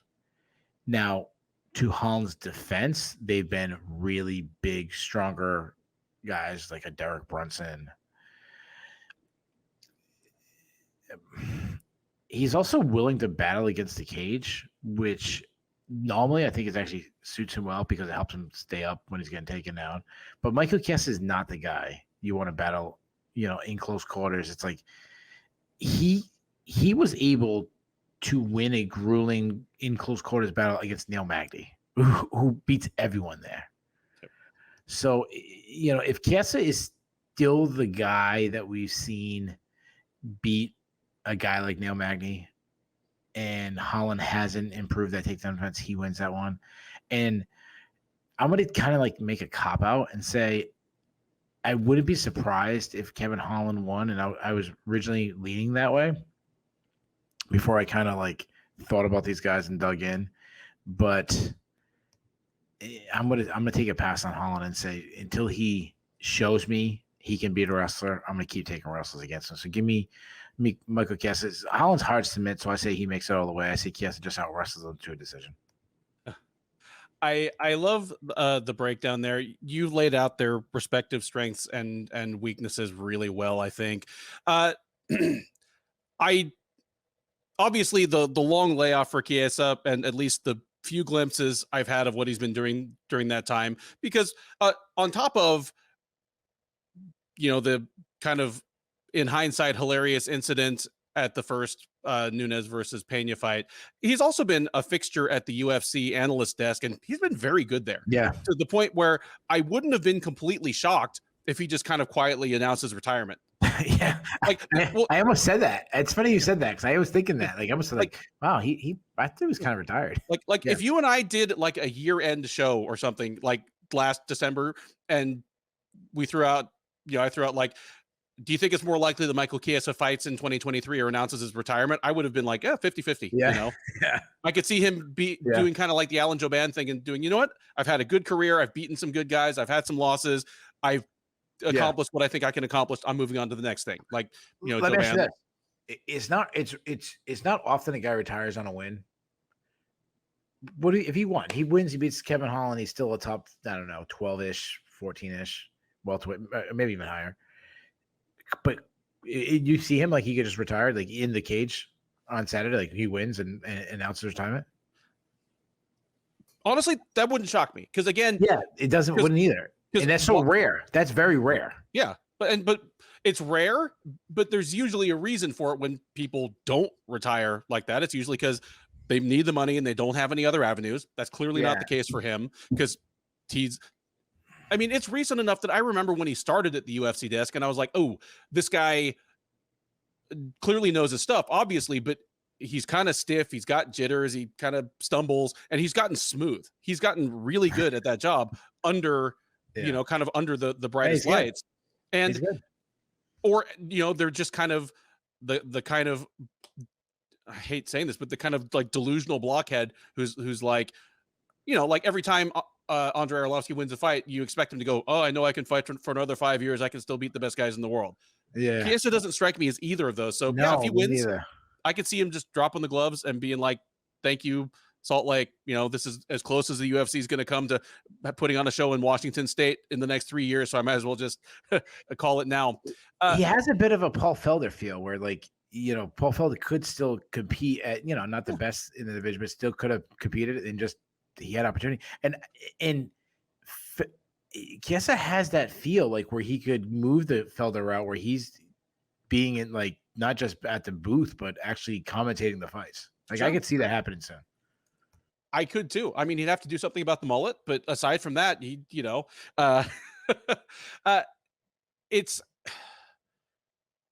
hard to pick Chiesa here. And I've said this about other fights recently that we've broken down. Even coming in off the losses to Luque and Brady, if the Brady loss had been like 8 months ago instead of like 20 months ago, I'd feel even better about picking Chiesa. But you just wonder, he's been dealing with some injuries. He's had other interests going on, cutting into his training and time. What version of Chiesa are we going to see? I do agree that wrestling has generally been Holland's poison, but if Holland gets out wrestled by Chiesa, that tells me a lot about Holland too, because Holland getting out wrestled by big burly middleweights like Brunson and Vettori is one thing. Getting out wrestled by a guy in Chiesa at welterweight who's mostly got persistence and physical strength and kind of tall man takedowns, that would be a whole different thing to learn about Holland. But if and when it goes to the ground, I do like Chiesa there a lot. He has an interestingly underrated, or will have an interestingly underrated legacy in the UFC whenever he does retire, in that he's not one of the first people, not one of the first 20 people, maybe not one of the first 50 people you think of when you're like, who are the greatest grapplers in UFC history? And defensive grappling's always been a vulnerability. Like, he's been tapped out plenty of times before. The Kevin Lee fight, even if it was a bad stoppage, the Anthony Pettis fight, you got tapped by Jorge Masvidal. Masvidal, of course, another guy with very underrated grappling. But offensively, when you see what Chiesa has done and whom he's done it to, he has abused some good grapplers on the ground. Obviously, tapping out Beneil Dariush is always going to be a feather in his hat. I mean, he tapped out Jim Miller and Beneil Dariush in back-to-back fights, and that was when Miller was still a tough out, especially on the ground. But even later, like when he moved up to 170, in back-to-back fights, I saw him do things to Carlos Condit and Diego Sanchez with one hand that normally it takes two hands to do. Like with Condit, he did like the arrest hammerlock. I don't know what else to call it, where he just got one of Condit's arms up behind his back. Sanchez was faded by then, but his ground game was kind of the last thing he had going for him. Like, Chiesa is a nasty, nasty grappler. And I think if this goes to the ground, he does pose a problem for Holland. I'm leaning the same way you are. And if I'm wrong about this, if we're wrong about this, I think we're going to know within the first 2 minutes, like if just Chiesa looks slow, if he doesn't seem to be making any real effort towards getting it to the ground, if he's just getting chipped away at range by Holland, I'm going to know I was wrong about this one. But despite the long layoff and despite his back-to-back losses, I like this as a matchup for Chiesa. I'm with you. Give me Chiesa by decision here. And, well, it'd be a great feel-good moment if he does walk away at this here. But if not, hey, he's only 35 and he does still have some good years ahead of him. We continue climbing the main card of UFC 291 with a lightweight matchup between Tony Ferguson and Bobby Green. Ferguson, the 39-year-old Californian, is 25-8 overall. He is 15-6 since joining the UFC as the winner of the 13th season of The Ultimate Fighter. He only has 6 losses in the UFC, but 5 of them have come in his last 5 fights, as he is mired in just an absolutely miserable losing streak. He had won 12 straight in the UFC, made his way to an interim title, had only been separated from a dream fight against Khabib Nurmagomedov by the wrath of the gods. But since about 3 years ago, he has been in free fall. He fought most recently at UFC 279 in the headliner, where he got tapped out in the 4th round by Nate Diaz. Prior to that, he had losses to Michael Chandler, Beneil Dariush, Charles Oliveira, and Justin Gaethje. He'll look to get back on track here, perhaps his last chance to do so, against Green. The 36-year-old, also from California, is 29-14-1 with 1 no contest. Overall, he's 10-9-1 with 1 no contest in the UFC. He had that 1 no contest in his most recent fight, where he took on Jared Gordon back in April. There was a clash of heads late in the 1st round that rendered really Gordon more than Green unable to continue. The fight ended up in disappointment for all involved. The UFC never made a real serious attempt to rebook it. Gordon has already fought again. But prior to that no contest, he had back-to-back losses to Islam Makhachev and Drew Dober. The Makhachev fight was, of course, Makhachev's last fight before winning the title. Green stepped in on short notice, but the Drew Dober fight was another KO loss for him. So he's looking for some redemption as well, even if he's not in quite as deep a hole as Ferguson. He is the strong favorite to get it done here. Green is minus 350, Ferguson plus 275. Keith, the bad thing about being Tony Ferguson is that once you start losing fights, it takes a long time for everybody to adjust their perceptions of you. I mean, I just talked about how long it took me to kind of realize that my existing notes on Derrick Lewis needed a revision. Tony Ferguson is that even more so. And more importantly for him, since I doubt he cares what I think about him, it took him 4 losses in a row before they stopped matching him against top 5 fighters. I mean, Gaethje, Oliveira, Darrius, and Chandler before he finally gets some kind of break. Jeez. That's a run. It's murderous. Yeah. I mean, dude, his last 4 wins in his 12-fight win streak were RDA, Kevin Lee, Anthony Pettis, and Donald Cerrone. Yeah. So there I see 2 top 10 fighters and 2 kind of 11 through 20 fighters. Then he gets 4 losses in a row against top 5 fighters. Yeah. Like it's just absolutely brutal. Tell me what, if anything, you think Tony Ferguson has left here and how it looks when he tries to get back on track against Green. Yeah. That's what I'll do. I'm gonna start with Green. Okay. So, Green is a boxer that likes to fight at both stances. He drops his hands because he likes to land from surprising angles. Great up jab. It's his weapon and a thing that kind of holds his entire game together. He's one of these guys that has a rare ability to land while backing up. He will throw elbows when he gets in close. Negatives we talked about Bobby Green. We talked about this plenty of times. Is he can cruise and show a lack of urgency. Though in fairness, he has stepped up his output a lot lately. Defense, it's about slipping with his hands or rolling with punches. I'm not a big fan of rolling with punches, but he doesn't get hurt often. Now, but obviously, someone say, "What are you talking about? Drew Dober just knocked him out." Yeah, but Drew Dober is one of the hardest hitters in UFC history, pound down. Yeah. I don't want to say UFC history, but that's his game. Yeah. But before that, Green was doing extremely well. Green was winning.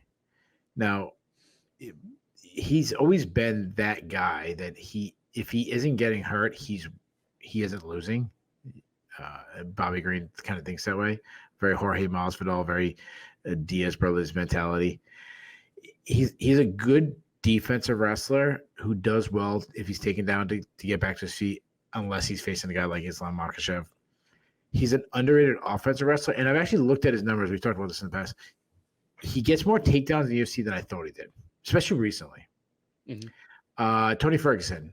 Let's talk about his skills. Tony Ferguson's shot. He's completely shot. He got pieced up by Nate Diaz. He got pieced up by the ghost of Nate Diaz in his last fight. So that's all I'm gonna say about Tony Ferguson. I don't want to talk about.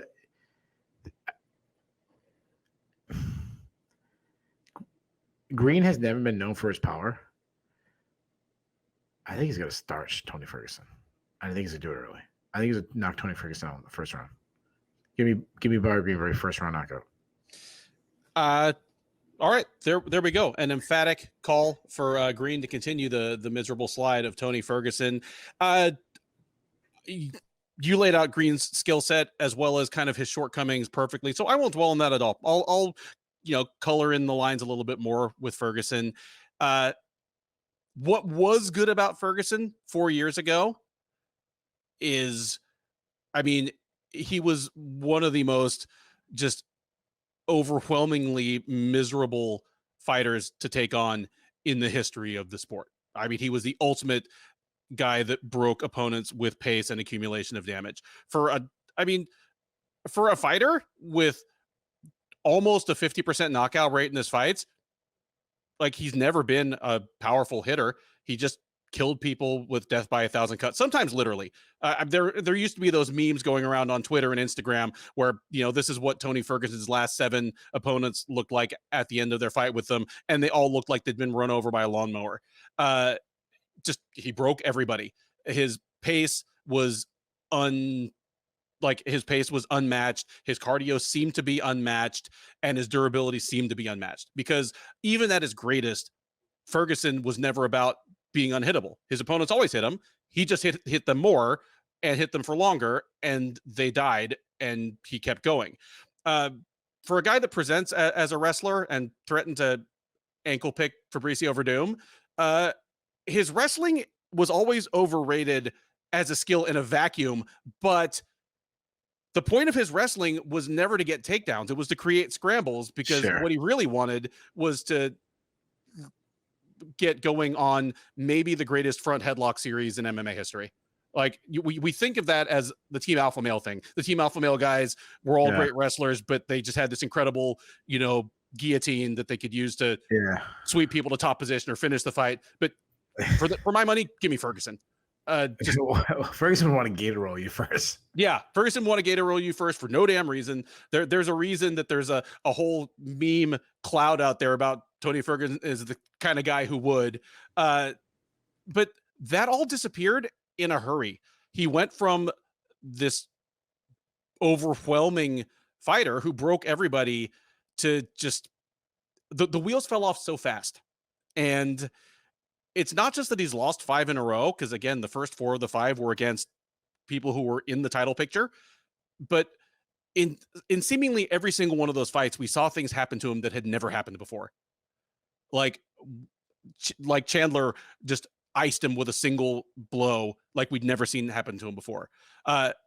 Darrius just overwhelmed him on the ground in a way that we'd never seen before.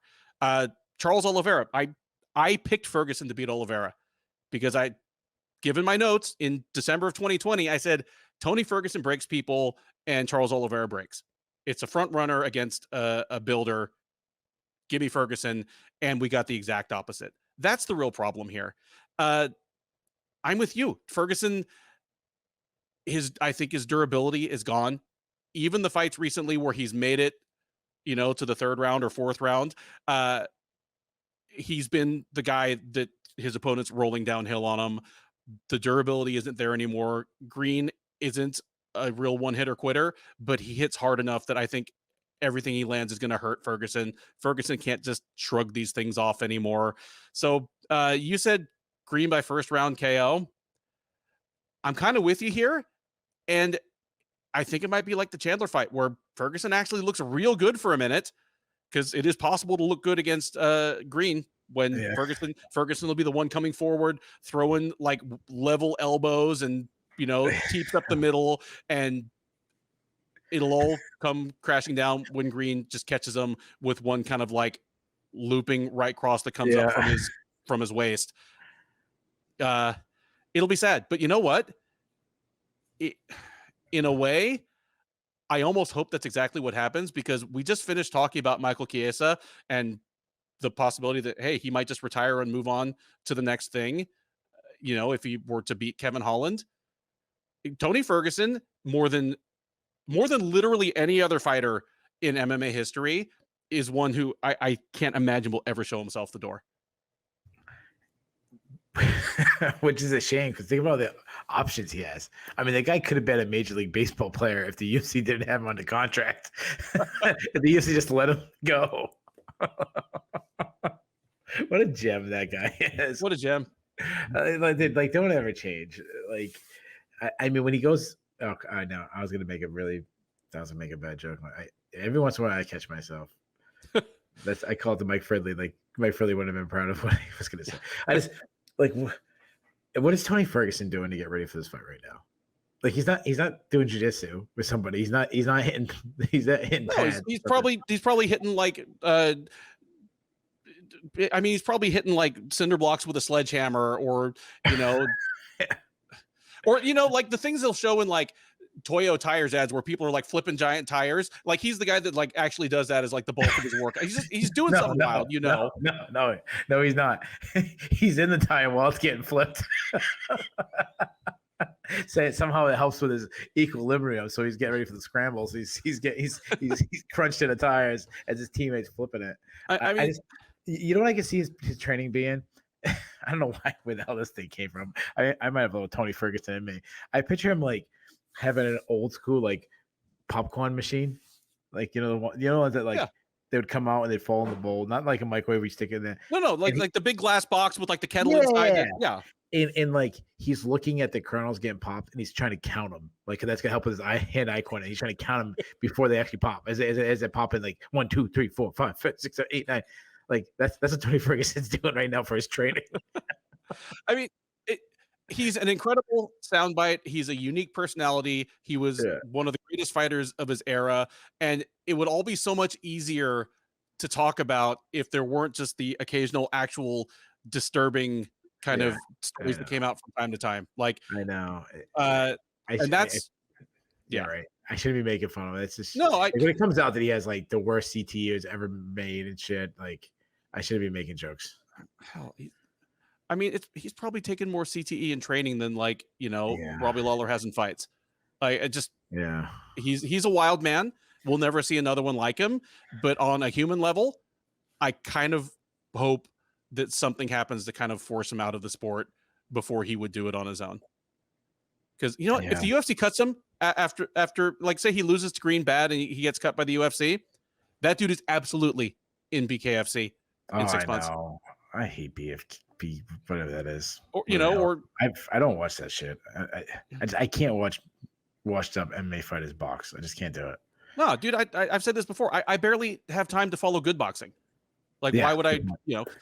But hey, Eastern, if you like it, go for it. At this point, even like if he loses, I can't even imagine like Bellator or anybody touching him. He's gonna go to just some sideshow thing, but he's absolutely not going to stop because I have no doubt that in his mind he still thinks he could be UFC champ if he can just turn it around.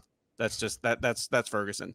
It was the greatness of him was that kind of confidence, and now that confidence looks delusional, it's the sad part. But he's like I need to turn around. I got to change my training. He goes to the bowling alley. So shit.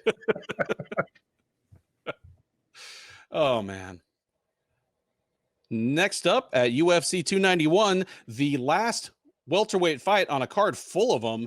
This one, once again, a gentleman with quite a bit to prove. It is Stephen Thompson against Michel Pereira.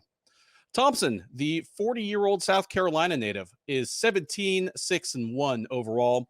He's 11-6-1 in the UFC, a run that has seen him challenge for the UFC welterweight title on multiple occasions and come up just agonizingly barely short.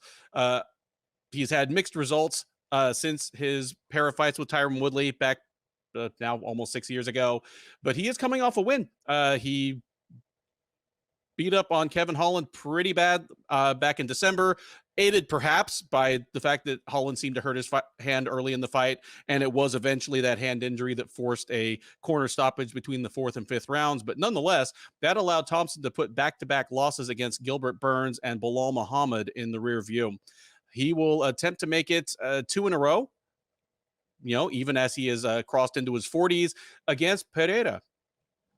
The 29-year-old Brazilian is 28-11 with 2 no contests overall. He is 5-2 in the UFC he's 6-2 in the UFC. He is on a 5-fight win streak. He lost back-to-back fights to Tristan Connolly and to Diego Sanchez, though the Sanchez one was a weird disqualification. But since then, he's won 5 straight against Zelim Imadaev, Kalen Williams, Nico Price, Andre Fialho, and Santiago Ponzinibbio. The most recent of those, the Ponzinibbio win, was last May at the Holm versus Vieira fight night. It was a split decision. He'll look to make it 6 in a row here and complete his transition from wildman curiosity to fringe contender in the welterweight division. He is not favored to do so. Despite the momentum, despite the age, Thompson is a -175 favorite, Pereira +150. Keith, we know that either way on Sunday morning, Stephen Thompson's going to be back in Simpsonville driving that church bus, but is he going to have a smile on his face or is he going to have a big smile on his face? Yeah, I was just saying he's always going to have a smile on his face. Yeah, I mean, he's going to be happy no matter what, but is he going to be that extra kind of happy that comes from getting his win bonus? We talk about Tony Ferguson being a gem. Like, how much of a gem is Stephen Thompson? Like, I just picture him picking up kids on the church bus, singing "Bingo" was his name as he was driving to the next place. Or if you're happy, clap your hands as he's picking kids up. He's got a nickname for all the kids. Like, absolutely. Like, hey, Buckaroo, is it coming on? Hey, what's up, pal? Like, I imagine that like he has like a bunch of like made up swears for when people cut him off in traffic, so he doesn't say any bad words in front of the kids, like this. Oh yeah, yeah. Oh, hot biscuit.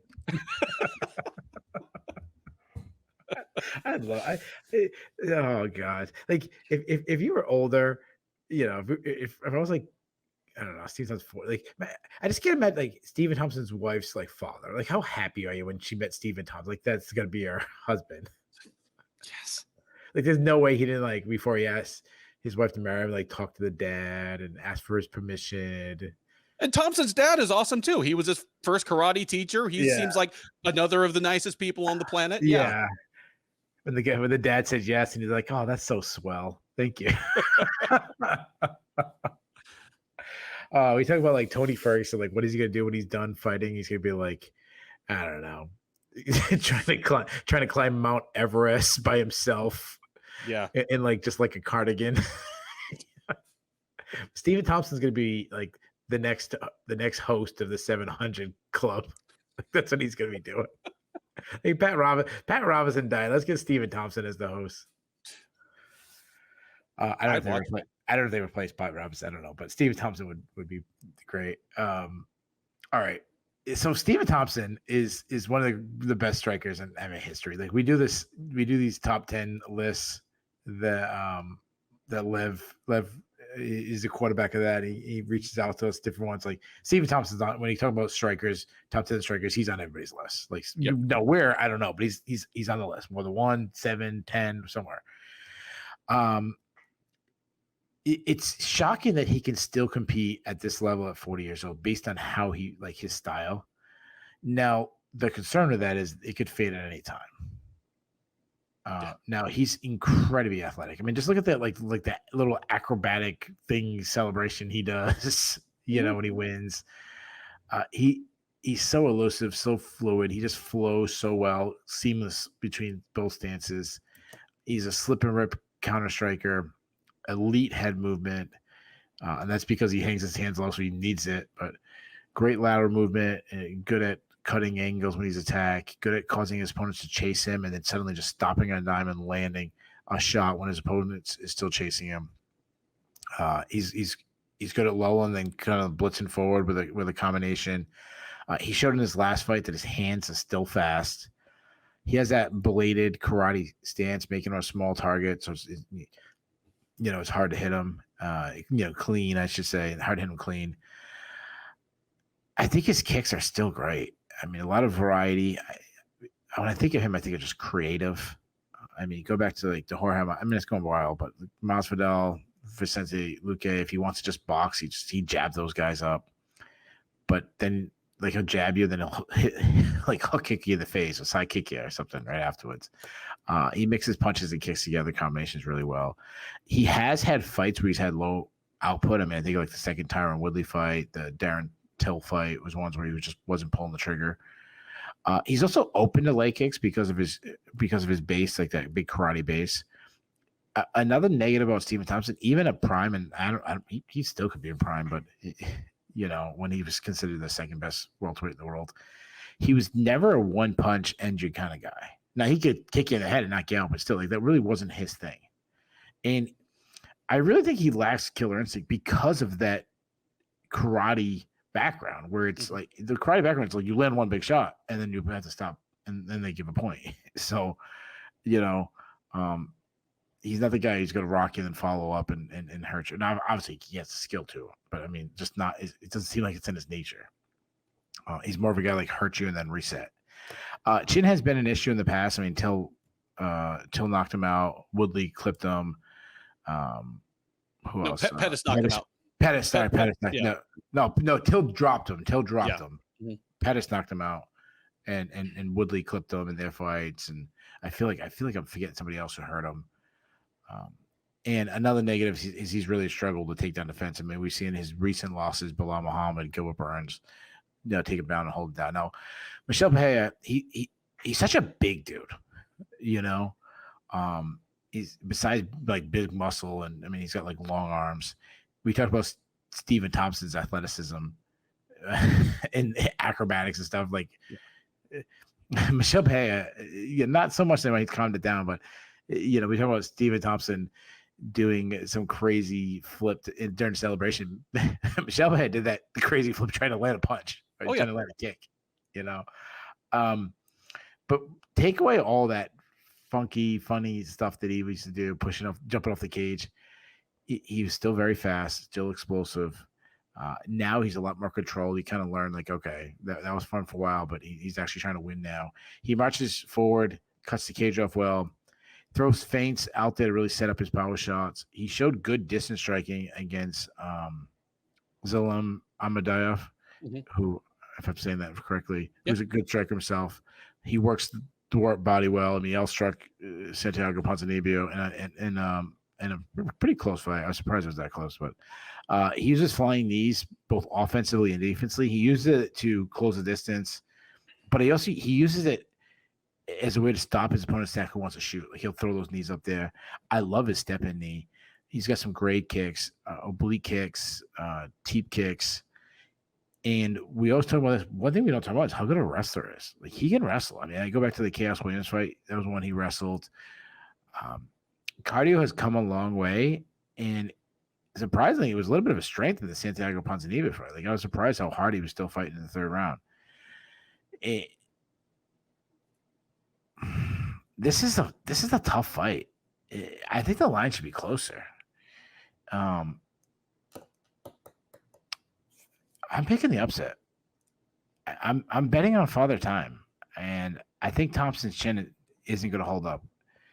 And nothing against Michelle Pereira. I'm kind of hope I'm wrong, because I just like, how do you root against Stephen Thompson? You know, like, something's wrong with you. If you want Stephen Thompson to lose, something's wrong with you. You know what? All right, side. That's how I feel about Tim Tebow. When people like hated Tim Tebow, and I'm like, yeah, I understand he wasn't the greatest quarterback, and like, yeah, I was some overhyping him. But do you really want that guy to fail? Like, the guy gave away his entire signing bonus to charity.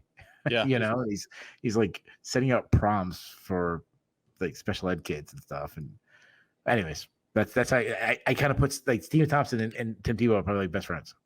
You know, they it seems like they would get along. Yeah, exactly.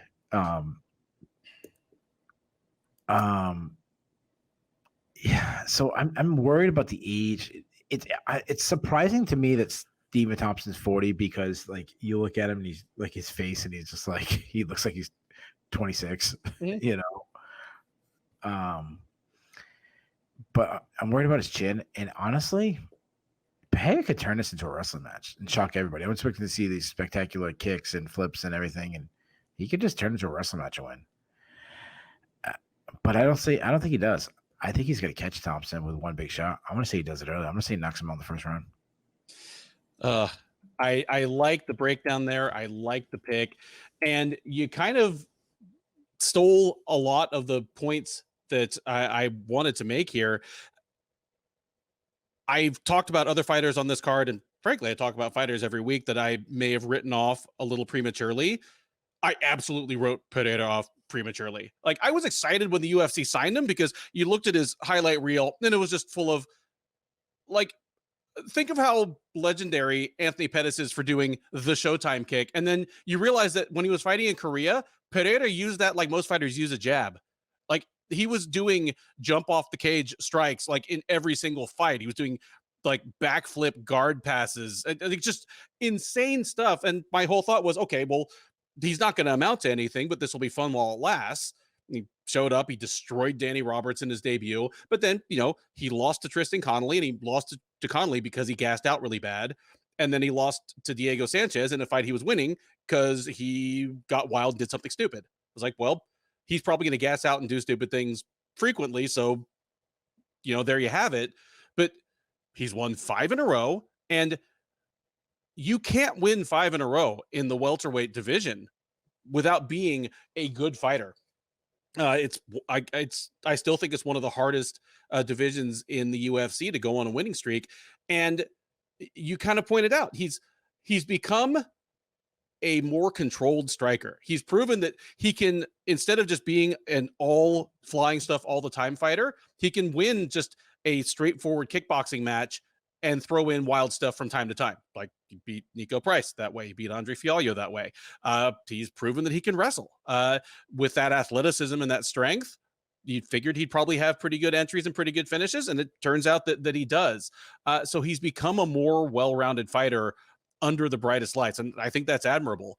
And in the midst of that, he's gone on a winning streak against all guys that have lights out power. I mean, Chaos Williams, Nico Price, Andre Fialho, and Santiago Ponzinibbio, they all have their strengths and weaknesses, but those are all big hitters, and he survived against all of them.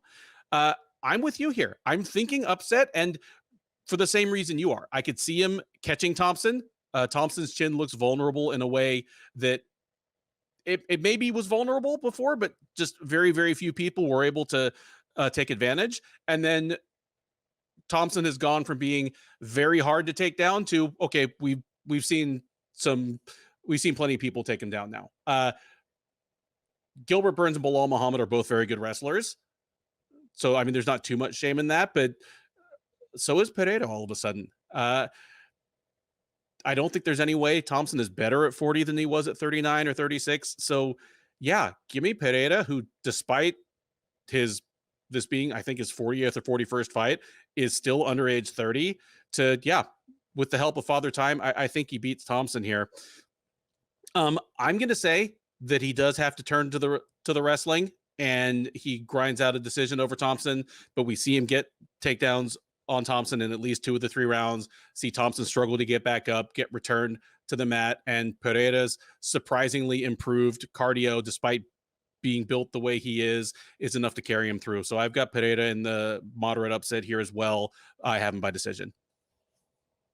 The co-main event of UFC 291 is a light heavyweight matchup between a pair of former champions in Jan Blachowicz and Alex Pereira. Blachowicz, the 40-year-old Pole, is 29-9-1 overall.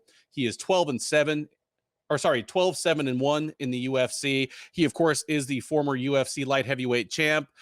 He won that title, defended it, lost it to Glover Teixeira. He fought for the vacant title last December against Magomed Ankalaev.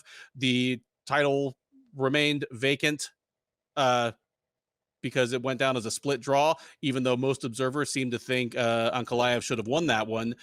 Here, he is fighting in a fight that is not for the title, but definitely has immediate title implications. Facing him will be Pereira. The 36-year-old Brazilian is just 7-2 in a fairly green mixed martial arts career. He's 4-1 in the UFC. He, of course, won his first 4 fights in the promotion on his way to winning the UFC middleweight title over his combat sports nemesis, Israel Adesanya. He then lost that title to Adesanya in the rematch. He got knocked out in the second round. That was at UFC 287 back in April. He almost immediately announced his intention to move up to the 205-pound division, and this will be his debut in a likely title eliminator. This is the closest fight on the card in terms of odds. It is practically a pick'em, as neither guy is available at plus money, but Blachowicz is the slightest of favorites. He's out there around minus 120 most places, Pereira minus 110. Keith, it's a second fight in a row with a 40-year-old on it. This one is 2 former champs. I mean, high stakes, really intriguing fight. Of all the fights on this card, this is the one where I have the least idea what it's going to look like once it starts. Like, almost no results in this fight would really, really shock me. There are just so many question marks in my mind here. Who do you like in this fight, and how do you see it going? Yeah, this is a good one. This is a really good. I'm with you, man. It's really intriguing. I mean, you talk about the former middleweight champion Alex Pereira. I mean, dude looks like a pro wrestler in real life. When I met him, he's I can't believe how big he is. Dude is so big. He's an elite striker. You know, obviously a highly decorated kickboxer. Quick hands, explosive, accurate. I mean, we think of his last fight when he was knocked out by Israel Adesanya. He was winning. Like, don't forget, Adesanya caught him while Adesanya was, I guess, the cage, getting tagged up, whether it was a rope and dope or was he, really caught and then just landed shot. I don't know, but like Pereira was winning up to that point. He marches forward with short, tight shots, no tells. His left hook should be illegal. Like that's how good it is. It's like he's you're playing in a baseball league and everyone's using wooden bats and he's using like the DeMarini corked, extra special, like, he can strike while backing up, stop on a dime, and land a shot. He has so much power because he keeps his base on it. He just generates it from his legs. He's got great leg kicks. I mean, go back to their first MMA fight with Adesanya. Adesanya said the reason why he lost was the leg kicks. You credited that to him. That's what hurt him. For a decorated kickboxer, he does keep his chin a little high and drops his hands. That's kind of how, and he goes a little wide. That's how Adesanya was able to kind of throw something in between his combinations and catch him. He's very good plum clinch, beautiful Muay Thai plum clinch knees, but he doesn't really look to wrestle, and his takedown defense is weak. I mean, Adesanya, who's not known for his wrestling, was taking him down pretty easily in their first MMA fight, and he struggled to get back up, but he eventually did because he's a big guy. And I normally would say that size, being that he's moving up, he won't be as big, but he might be even bigger. Like it's advantage in size at light heavyweight. He's huge. I assume he'll be the heavier guy in the cage. Oh, I did too. Yeah. Blachowicz, former light heavyweight champion. This just became a huge fight with Jamal Hill being out and everything. The winner of this fight's definitely probably fighting for the title next. Yeah, I mean, if Hill had gotten injured a month earlier, this probably would be for an interim title. I don't know. I don't know why they didn't. I mean, maybe the guys didn't want to do 5 rounds, or so they might have offered it. Maybe guys can't do 5 rounds. I don't know, but it's a fight that makes the most sense right now. And now Blachowicz, he can fight out both stances, but I said this before. I think he's better in the orthodox stance. Tight inside boxer, also has a great legendary left hook. Nice power. I love that he works the body.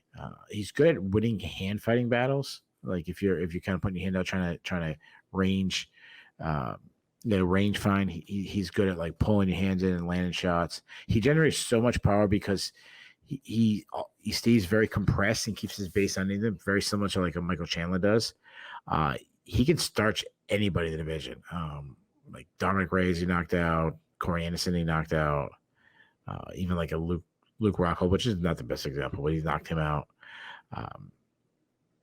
His kicks are a really good part of his game, especially his calf kicks. I mean, he nearly beat Magomed Ankalaev for just kicks alone, calf kicks. He'll close the distance and grind.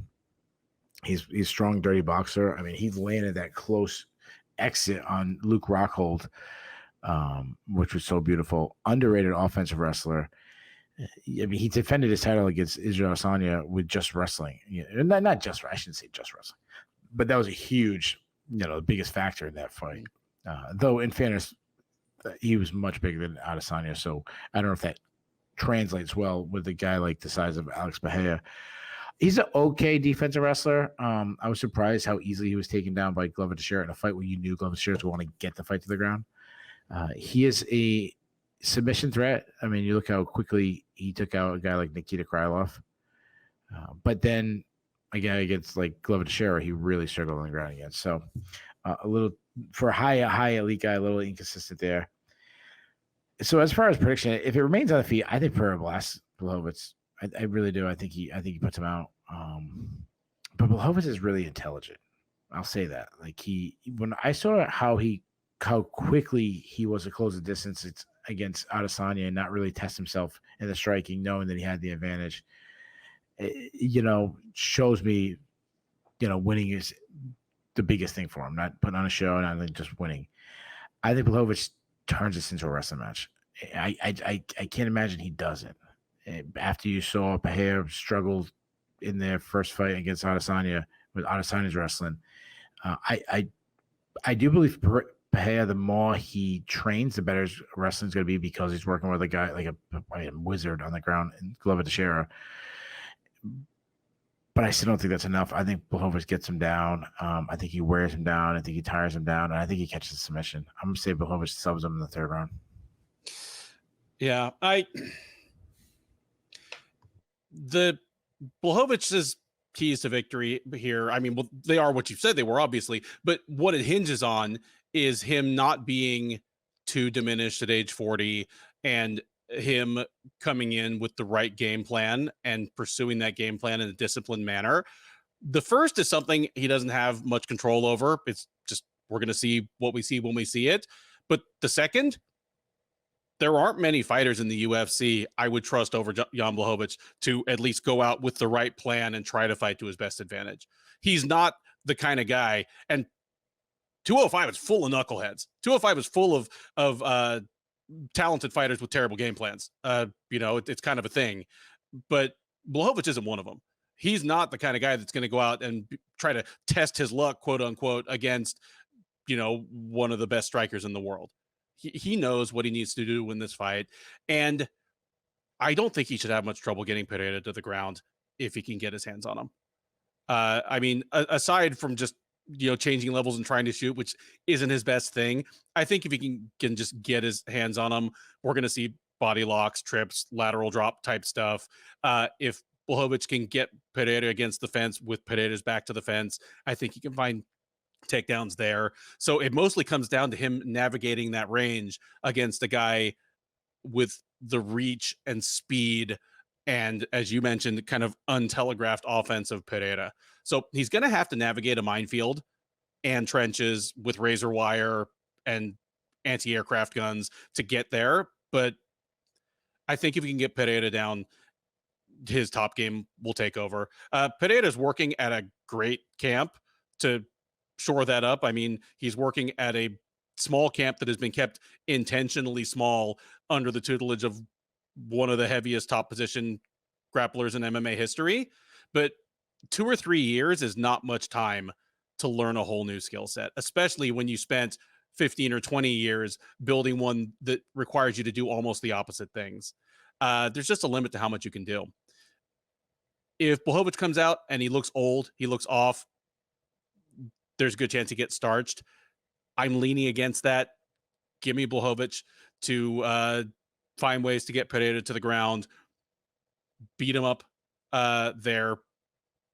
If Pereira just uses his massive size and strength to get back up, I see Blachowicz being able to get mat returns and just make life miserable for Pereira. If it goes past the first round, I think Pereira is the one who's going to be getting tired faster. Blachowicz is on top of everything else, an efficient top position grappler. He's not the kind of guy that wears himself out before his opponent. I'm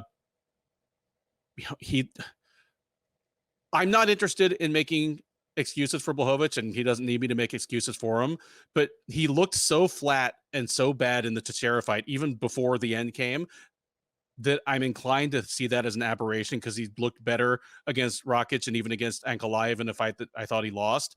So unless Blachowicz has gotten old overnight, I'm with you. I think this is a bad matchup for Pereira, and Blachowicz gets this done. I'm going to say Blachowicz wins TKO round 2, probably ground and pound.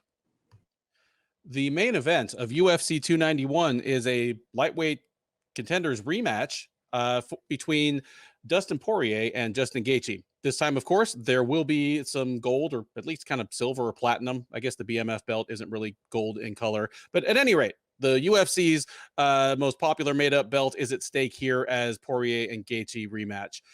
Poirier, 34-year-old Louisiana native, is 29-7 with 1 no contest overall.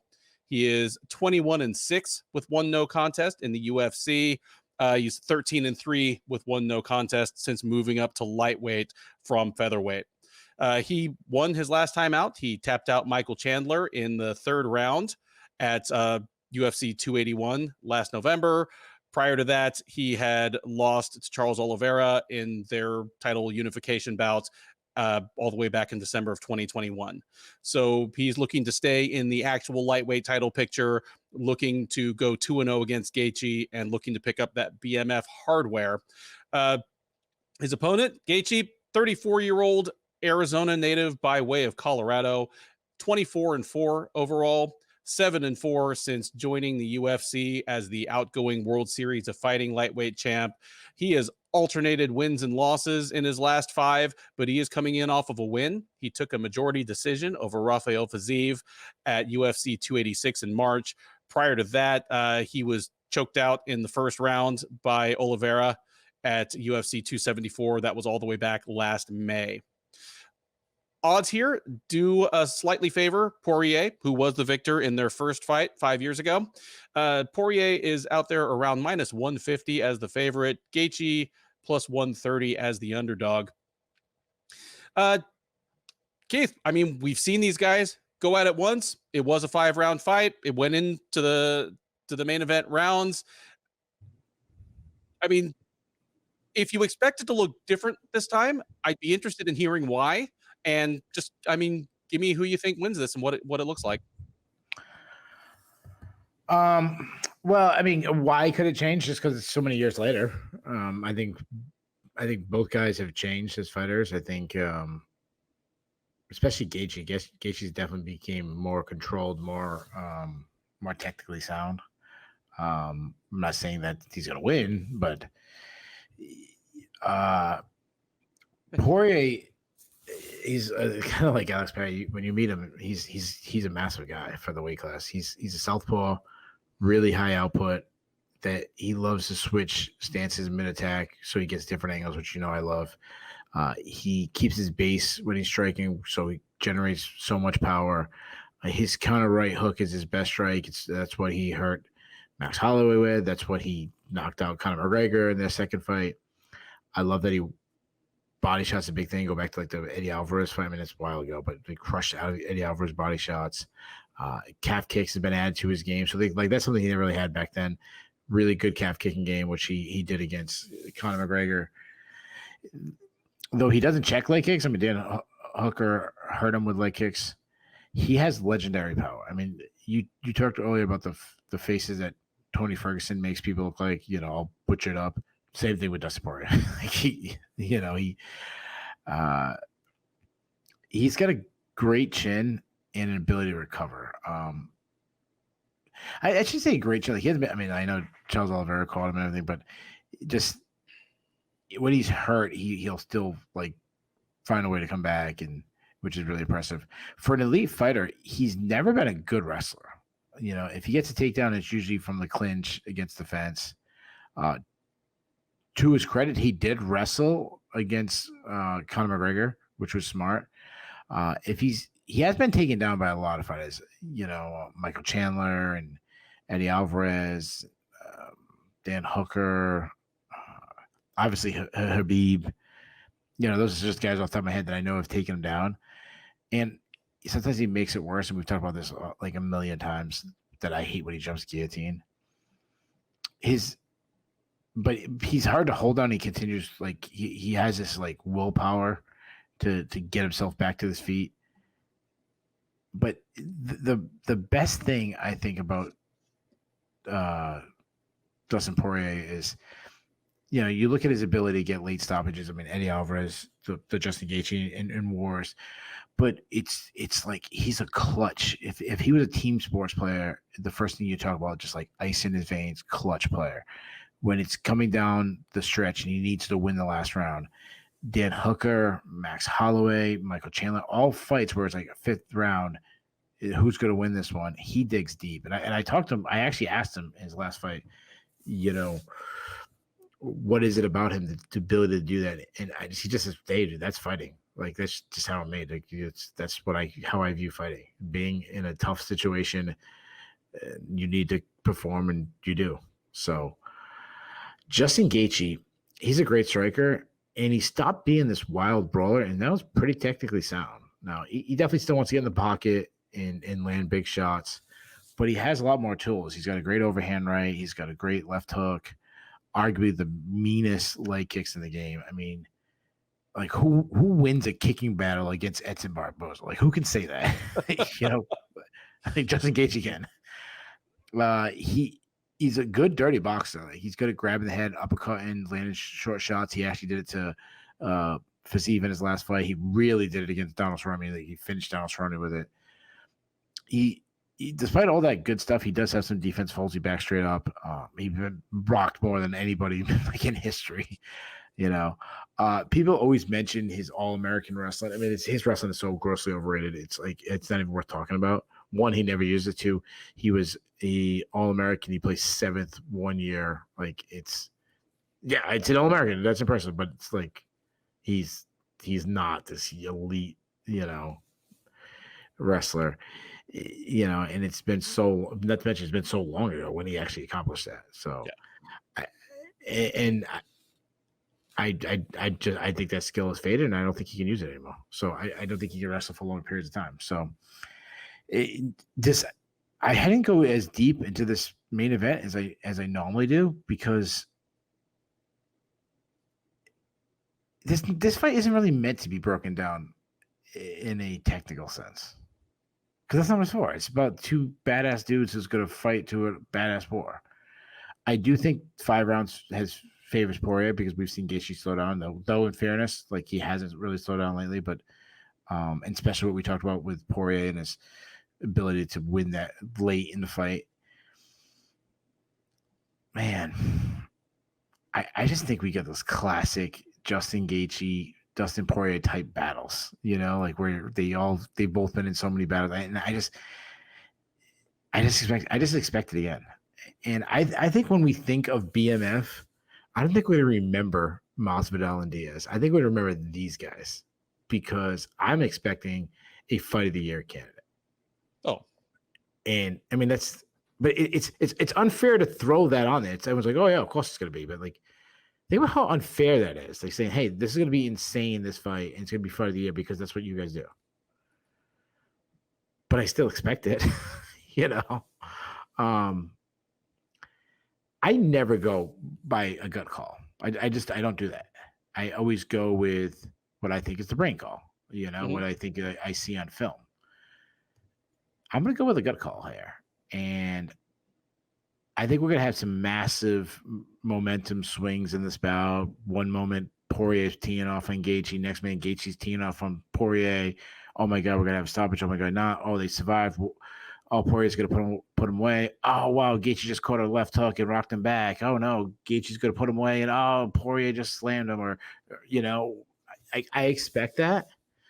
I think we're going to have an all-time war. But you know what I also think we're going to get? I think we'll get a trilogy fight down the road.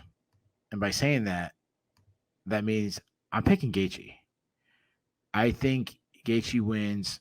I think it's a no-brainer fight of the night. I think we have a fight of the year. I think it's going all 5 rounds. I think it's going to be bloody. We just did the 10 greatest fights in UFC history, top 10. Mm-hmm. I think we might have to rewrite the list after this one. Like, I'm going that far, and it might be number 1. So I just said how unfair it is. I just think this fight's gonna deliver. I'm gonna say Gaethje wins the decision. The big difference just being those chop and leg kicks that has affected Poirier in the floor. Give me Justin Gaethje by, you know what? No, I'll say unanimous. Justin Gaethje by unanimous decision. You know what? None of that would surprise me. And least of all, your call that this is a no-brainer fight of the night, probably fight of the year, one of the greatest fights of all time. And any other fighters that you could possibly think of, that would be unreasonable expectations to place on them. Like, the only single fighter I can think of who has been as reliable an action merchant as Gaethje and Poirier in my time watching this sport is Robbie Lawler. And Lawler never had a Gaethje or Poirier. Like, he pulled 2 incredible fights out of Rory McDonald, but Rory McDonald was hit or miss. Like, it's Robbie Lawler made those, because Lawler almost never had a bad fight.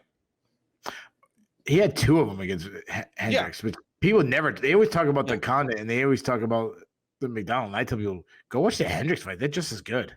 Yep, they are. They're incredible. I mean, Lawler had Sherdog's fight of the year 3 fights in 3 years in a row, like 2013, 2014, 2015. Justin Gaethje has been in the UFC for 6 years, and he's had Sherdog's fight of the year three times in 6 years. The first fight between Gaethje and Poirier was Sherdog's fight of the year for 2018, and round 2 of that fight was round of the year. I just remember because I wrote the round of the year article that year. So too bad those guys weren't at like the same prime in the same weight. Like, how insane would that have been? Anyway, seriously. sorry to interrupt you. No, it's like all that to say that even if it sounds unreasonable to pre-anoint this as a fight of the year candidate, it would be almost surprising if it didn't. Like, name me a bad Justin Gaethje fight. I'll wait. That's almost the problem with Justin Gaethje. Like, I figured that he would flame out when he got to the UFC, because I was like, you know what? a future UFC champ doesn't have 2 exciting fights with Luis Palomino. Like Gaethje would just fight down to his level of opposition by getting into wild brawls. But no, he also, I mean, he stumbled a couple times out of the gate. You know, he lost 2 of his first 3 in the UFC, but they were bangers. They were bangers. Yeah. I mean, one of them was fight of the year. And then he made some minor adjustments and he became a perennial top 5 guy while still exciting. And same with Poirier. Like, when was the last boring Dustin Poirier fight? I don't know if he's had one in the UFC, and he's going on 30 fights. It's ridiculous. I would love it if Gaethje won, just because we would end up getting a trilogy. I am leaning the other way, though. Just there's so many parallels between these guys. Like, they fought for the first time back in 2018. They're both 6-2 since then. Both of their losses were to Charles Oliveira and Khabib Nurmagomedov, and in both cases they look pretty similar. Both of them had Oliveira in some trouble before Oliveira came back and beat them, and Khabib basically thrashed them both in pretty similar fashion. Just, you know, effortlessly out wrestled them and tapped them out, or just put them to sleep in the case of Gaethje, because of course Gaethje didn't tap. Having said that, you know, they're both the same age. They've both been in a ton of wars. But if one of them is starting to slip, I just get the feeling it's Gaethje. And ironically, I mean, you mentioned that despite Gaethje's All-American wrestling background, I mean, go Northern Arizona Lumberjacks. But, you know, despite his All-American wrestling background, his wrestling in MMA has gone from overrated to underused to effectively non-existent. It's worth noting that in their first fight in 2018, even in the midst of the round of the year, Poirier was the one who went for a takedown. And offensive wrestling is not, you know, his thing. Here, I just think we're going to end up with more incredible back and forth swings of momentum. I mean, round 2 of their first fight alone had multiple swings in momentum. It was just a fight full of kind of heroics, but I just expect that Poirier is going to have a little more left in the tank. You already mentioned that, you know, on top of all of his skills and on top of all of his physical attributes, his mental ability to dig deep is maybe his greatest weapon. And even if he has to, like, you know, like I think he's going to be able to here. Give me Poirier to win. And my guess would be that it's a TKO in the, I guess I can say, championship rounds, since there's a belt on the line. Give me Poirier by another TKO in, you know, 4th or 5th round. I'll say 4th again, in another absolute instant classic of a fight, and a likely candidate, you know, if not a shoe-in for fight of the year. I've said since they announced this that this is the non-title fight that I'm most excited for in 2023. It still is, and I have very little concern that it will disappoint us. Any final thoughts on this one? Yeah, I just want to say one thing before someone in the comments says something. Like, we both said that Gaethje's wrestling is non-existent anymore. He did get a takedown against Fiziev in this last fight, so we'll throw that out there for you guys. But that's one takedown in 11 UFC fights. So I think it's in the most obvious situation ever to do it, where, okay, I'm fighting literally the striking coach at Tiger Muay Thai. I should mix it up a little bit here. Yeah, but I just want to put it that he's got one takedown in 11 fights. So I think it's safe to say he's not going to get a takedown. And one last bit of trivia. Shout out to Sherdog Brazil correspondent Christian Stein for pointing out this bit of trivia to me. This card, the top 3 fights, all feature a fighter whose name means pear tree in their native language. Pereira and Poirier both mean pear tree in Portuguese and French, respectively.